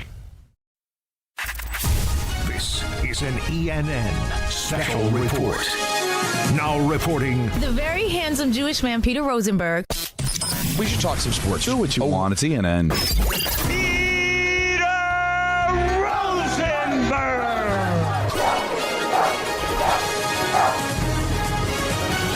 Hello. Oh, hi. Hey, welcome to ENN. Hey there. Hi there. Ho there. It's brought to you by Fanatics Fest NYC. You know, the Fanatics is hosting the official FIFA World Cup pre-match presser. Friday, July 17th at the Javits. The players, the coaches, the fans, all before the final match coming together. Also, there's going to be a massive FIFA World Cup final watch party on Sunday, July 19th. And they're going to air the match live on all the screens for everybody in attendance. That's going to be pretty cool at Fanatics Fest. Good job out of them. Now, Allen's lost it, but it's well, working. I mean, during the break, he almost needed time alone. He really I never want that time alone. He was enjoying. That's time you want to share. So, Richard, thank you for that. I was curious about the Jets and why hasn't anything been leaked. Sure. A Bills fan tweeted something that went viral. NFL schedule leak. Jets at Dolphins, week 1, 3 a.m., Cartoon Network. R.I.P. Cartoon Network, by the way. Oh, no. Wait, what? I don't think Cartoon Network's a thing anymore. Well, it's a thing right here. Clown show. He was showing it to me because I just arbitrarily said, "Oh no, the Jets will be at the Dolphins for a 1:00 game." So when he showed it to me, I thought maybe, all right, hey Don, you're right. 3 a.m. You don't see that every day. And that's a Jet fan laughing at that. See? It's so us. I'd like to start off by saying good evening to all of us. Michael Doliak. That's it. There you go. That's right. Now you win, and we can't get that. And I didn't even cover him. If Jared, here's the rules. I called you Jared. Who's Jared? I don't know who that is. I'm sorry. Was there a caller on the line? No.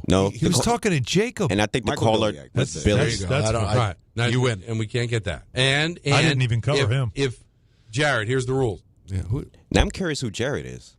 I mean, the only From Subway? No. You don't want to talk to him. Well, did I have to say Jared Max? I haven't seen him in a while. I haven't talked to him. Maybe him. I owe him a call. Maybe I should call him. There you go. I'm sorry. I don't know why. I wish I had a Jared on hold. There's something going on. I wish that I just came off taping an interview with Jared Goff. Something like that. I got nothing. Yeah, well. At least that was funny and didn't insult anybody. Right. I insulted my friend. Just called him Jared out of the blue. How you doing, Is he Jared? really a friend? Yeah, when you call him Jared. I mean, how many times have you broken bread? misidentified your friend? We break bread almost every day because I come in early and That's so right. does You and Jacob so spend does time. Jacob So does / Jared. You guys stroll in late. Whenever. And then you and Jared have already spent your time. Good evening to Alan. No, your nose is right up there. Clean day? Oh. Wow. Good evening to myself. Interesting. And to Dave Rothenberg. I am the station hemorrhoid, is what I am.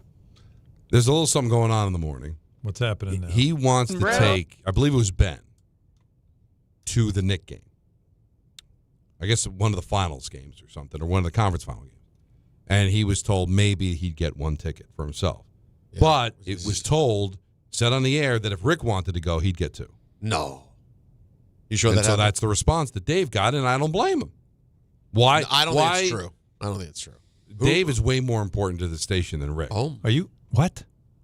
Because if Rick walked out of the studio tomorrow at 6 o'clock in the morning. This is a big take. Dave would do 4 brilliant hours. If Dave walked out of the studio at 6, Rick would vomit on himself. No, Rick would get up and walk out. Well, I wanted to be more colorful.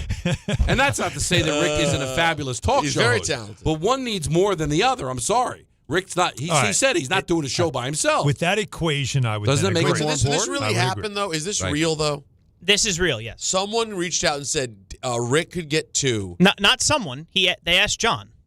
And John said Rick could get 2, Dave could get 1. That's correct. Why? What was John's reasoning for that? I believe it has something to do with what Rick brings to the table for who would be in the suite. At a Knicks game? It doesn't, in terms of partners and who would want to see Rick versus who would want to see Dave, and that led Dave to say, I am the station hemorrhoid, is what I am. That is really That's John tough. creating good radio, knowing exactly what he was doing. You know what? It works. Answer. Let's hope that's what it was. Clearly, that's what he's doing. Had to be, right? Had to be. Couldn't just be real.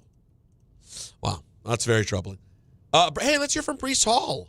We haven't heard from Breece yet on his big extension. Yeah. Here's Breece. Yeah, it was cool. Definitely a blessing. I was surprised that it got done as fast as it did because my agent called me the night before it got done and me not knowing like how fast it was going to get done. So she's like, yeah, we're almost done. It's close. And then she calls me again 15 hours later. And I was like mid-nap and she's like, okay, we got it done. Are you happy? And I'm like, I just woke up. Like I didn't even realize what she was saying yet. But, then I called my mom and everything and my sister. So we were celebrating and it was definitely a blessing. And I'm definitely happy, a good moment for myself and my family. You gotta love this if you're a Jet. Sorry, it sounds great. No, this is all very positive stuff. Feels good. We always win the off season, but this was quite a turnaround from where his headspace was about a year ago to where it is now. This is a guy who wanted to be here. I'm telling you, and you need that. They made it work. Here he is on his confidence in this regime.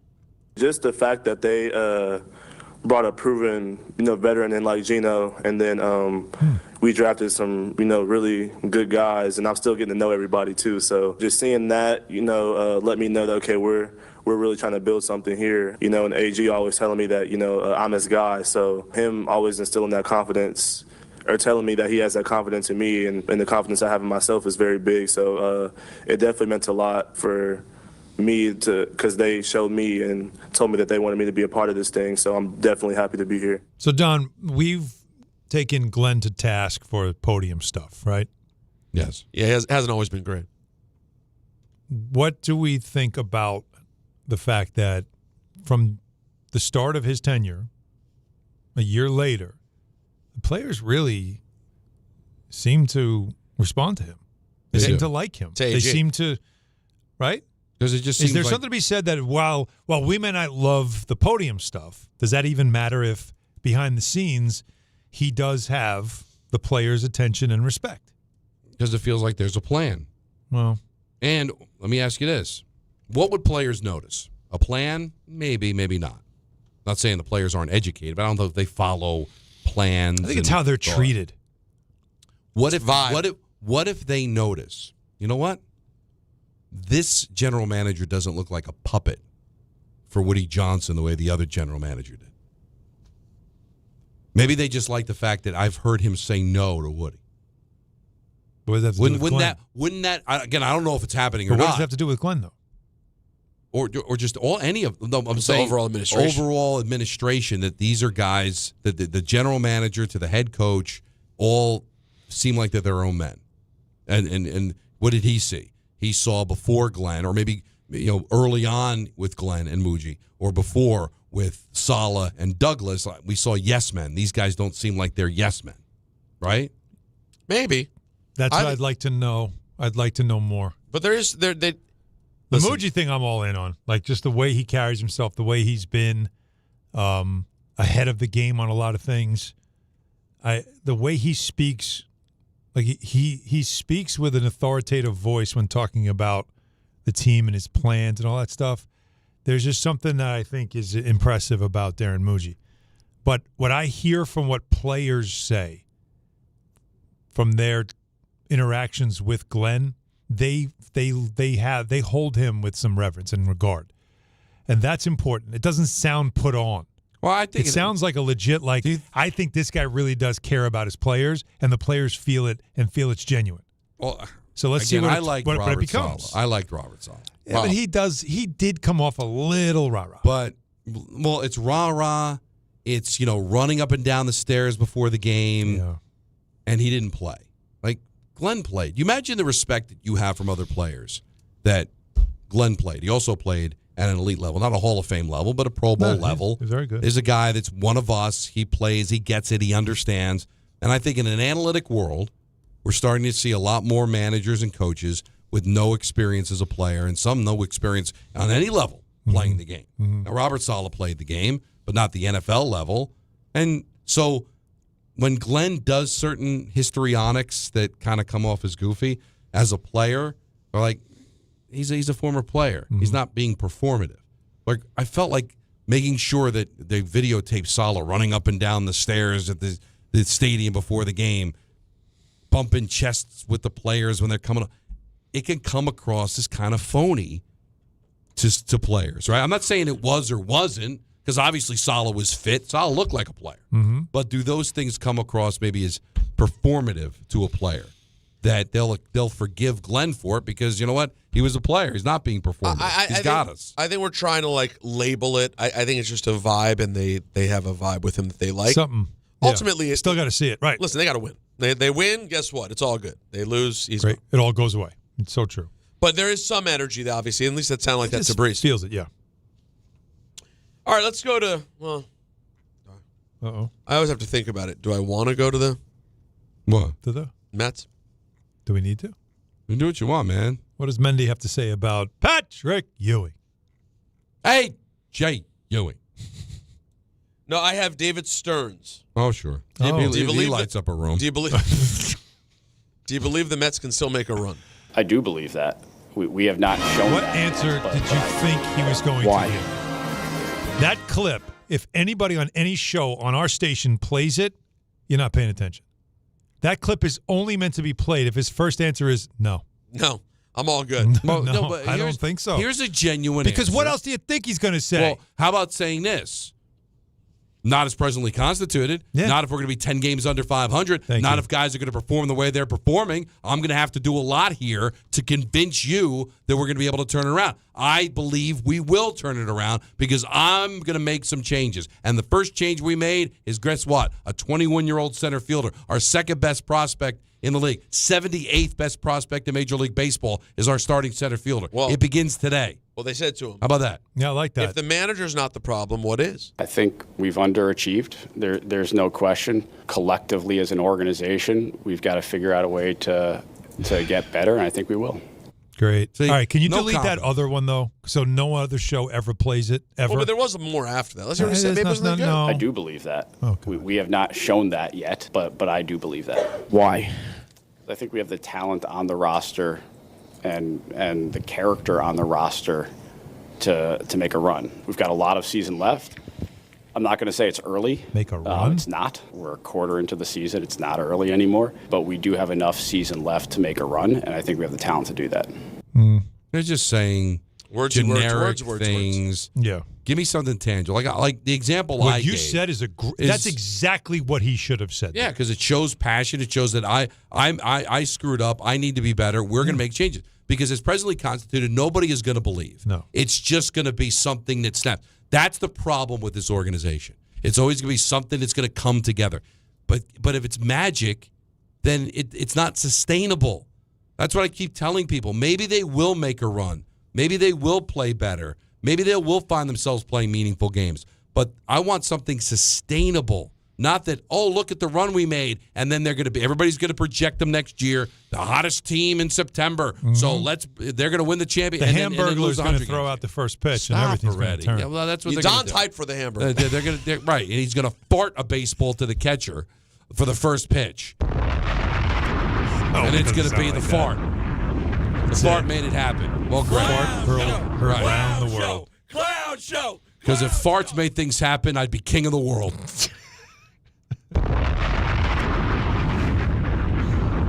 Hey, Booty, how long is Caballero going to be out? Oh, no. We're hoping not long at all. Hopefully it's just the 10 days, but we'll see. It just depends how he heals up over the next few days. He's got a small fracture in there. Tendon and ligaments all good. So, we don't think it's going to be long. And Cabby fought. All right. Did he say a small fracture there? They wear oven mitts now. Yeah, it's in the middle of the finger. Not the middle finger. Why but do in they the wear middle the oven mitts of then? the finger. They look dopey enough as it is. Yeah. And now they really don't protect your hand anyway? Will Volpe be the everyday shortstop? Yeah, pretty much. Obviously we got Chu up here and Mac too, so we'll see. But I would expect Anthony to play a lot, yes. Any discussion of Volpe playing anywhere else? Not yet. He's coming up here right now to play shortstop, so we'll see as we move forward. Yeah. The other place he'll play is Scranton. So at least it sounds like Caballero isn't going to be really long term, but I don't love that. And I believe he also said, right, Anthony, you were saying he could probably hit. It's just the throwing a baseball. Before he went for the MRI, they said that hitting wasn't the problem for him, but it was throwing the baseball. Yeah. Probably with a broken finger, it's probably hard to throw a baseball. That's what you're thinking? Why do they wear the I've oven always mitts? found that to be. Why? Because it's certainly not attractive. No, looks dopey. But now that doesn't really protect your hand. So that sucks. He was playing well. Let's see. The Penguins are at least entertaining having Evgeny Malkin back next season. As talks continue. Malkin's 39. Just finished his 20th NHL season. Wow. All of them with the Penguins. Wow. They drafted him second overall in 2004. Big Knicks fan. Is that true? He's come to Knicks games. Malkin? Yeah. Why? I don't know. When people come to Knicks games, doesn't mean he's a big. Comes to New York. He had 19 goals and 42 assists. Morrissey went to a Ranger game. I wouldn't call him a big Ranger fan. No. Just saying. That is something. Why else would you go to the game? Well, you were given tickets. You just wandered in off the streets. It's Madison Square Garden, brother. That's right. That was one of my more surreal moments. This is going back years ago. All of a sudden, they show in Celebrity Row, and they show Morrissey at a Ranger game. Love it. Very random, huh? It is random. You wouldn't think he'd like hockey at all. Not the vibe? No. Right? No, it was very British, aggressive right? game. Yeah. But he was there. Taking it in. Big Ranger fan. Was Girlfriend in a Coma. What? I think that was one of the songs he wrote. I don't really know Morrissey. You don't know Morrissey? Not really. All right. I get a vibe you don't know him well. It's like 80s new wave. Yeah. I don't. He was in... Yeah. Was he in the Smiths? The Smiths. Yeah. Yeah, Meet His Murder. Morrissey's from the Smiths. Yeah, He was very in the good band, album. The Smiths. It's all like 80s alternative. Yeah. You probably heard something. Find a Smith song. No, Find no, a no. Morrissey Morrissey's song. biggest- Jared, Off get to Meet work His on Murder. that. Yeah. Jared. And then he went solo. Morrissey's biggest song on Spotify is Suede Head. I'm not familiar with that. Well, that's by himself. Go to the Smiths. Well, I was looking at. He went solo. It didn't go as well. Some of these have a lot of plays, though. Audio quality is. Yeah, that's the sound. Yeah. Very 80s sound. Yeah. What about First of the Gang to Die? No, I'm not familiar with these songs. The Smiths was really his heyday. I think I know a Smith song. What do you got? But Morrissey's one of those names you see thrown around, and then Yeah. well, over 1 billion streams for "There's a Light That Never Goes On." That sound right? No. How Soon Is Now is the song everybody would know. Yeah, well, it's because in England he's huge. How Soon Is Now? Listen to the beginning. This has There been you go. sampled. That's it. This has been sampled in hip hop.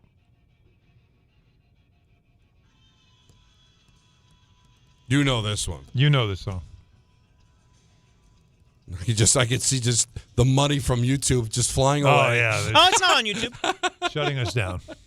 It's not on YouTube. Nobody heard that other than the people on the radio. Breaking news, breaking news, breaking news. Uh-oh. Another game's out in the This schedule. is, Week 7. No. Jets-Titans, 1 o'clock.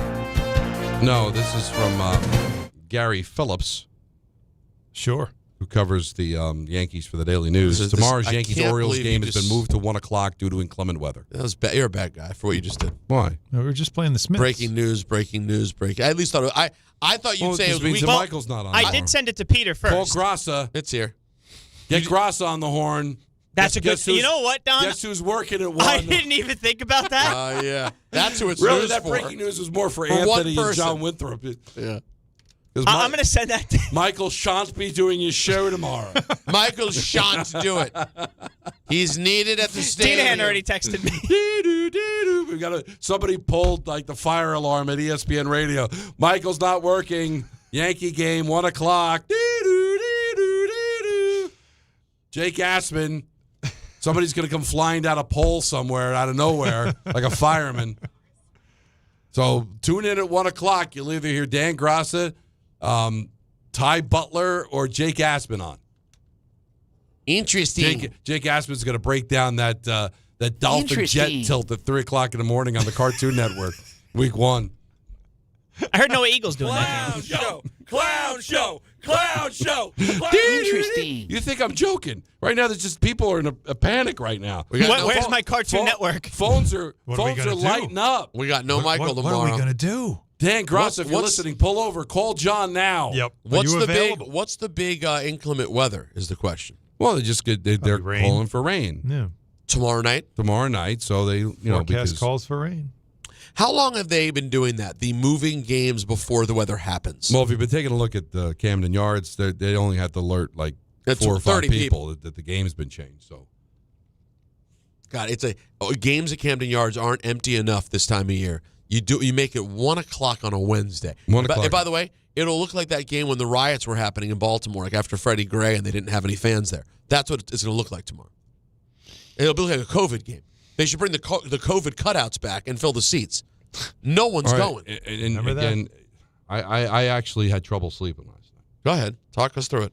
But that hockey game that was postponed, the women's hockey game, saying it wasn't hantavirus. Already I'm seeing articles. It's more contagious than we thought. I'm feeling it, man.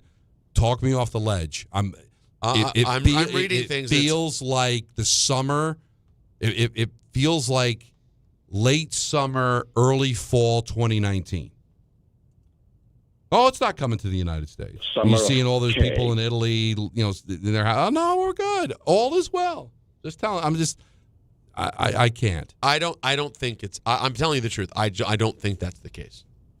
Based on what I've been reading. I'm just telling you what I've been reading. I'm just saying. According to my readings. All right. It's not the same kind of and contagiousness. I trust you, Peter. Thank you. I trust you, Peter. It's not the same kind of contagiousness. I know, but you know what? It's no joke, though. It's got like what I read, a 30 to 60% survival rate. Well, so, that part's the. I'm not in the mood. File that. I just don't want to have to. Wait, are you saying you're not in the mood for a global pandemic? Yeah, that's kind of. I checked that off my box already. I'm good. I think everybody's good. Ladies and gentlemen, that will do it for ENN on this Tuesday evening. It's brought to you by Fanatics Fest NYC.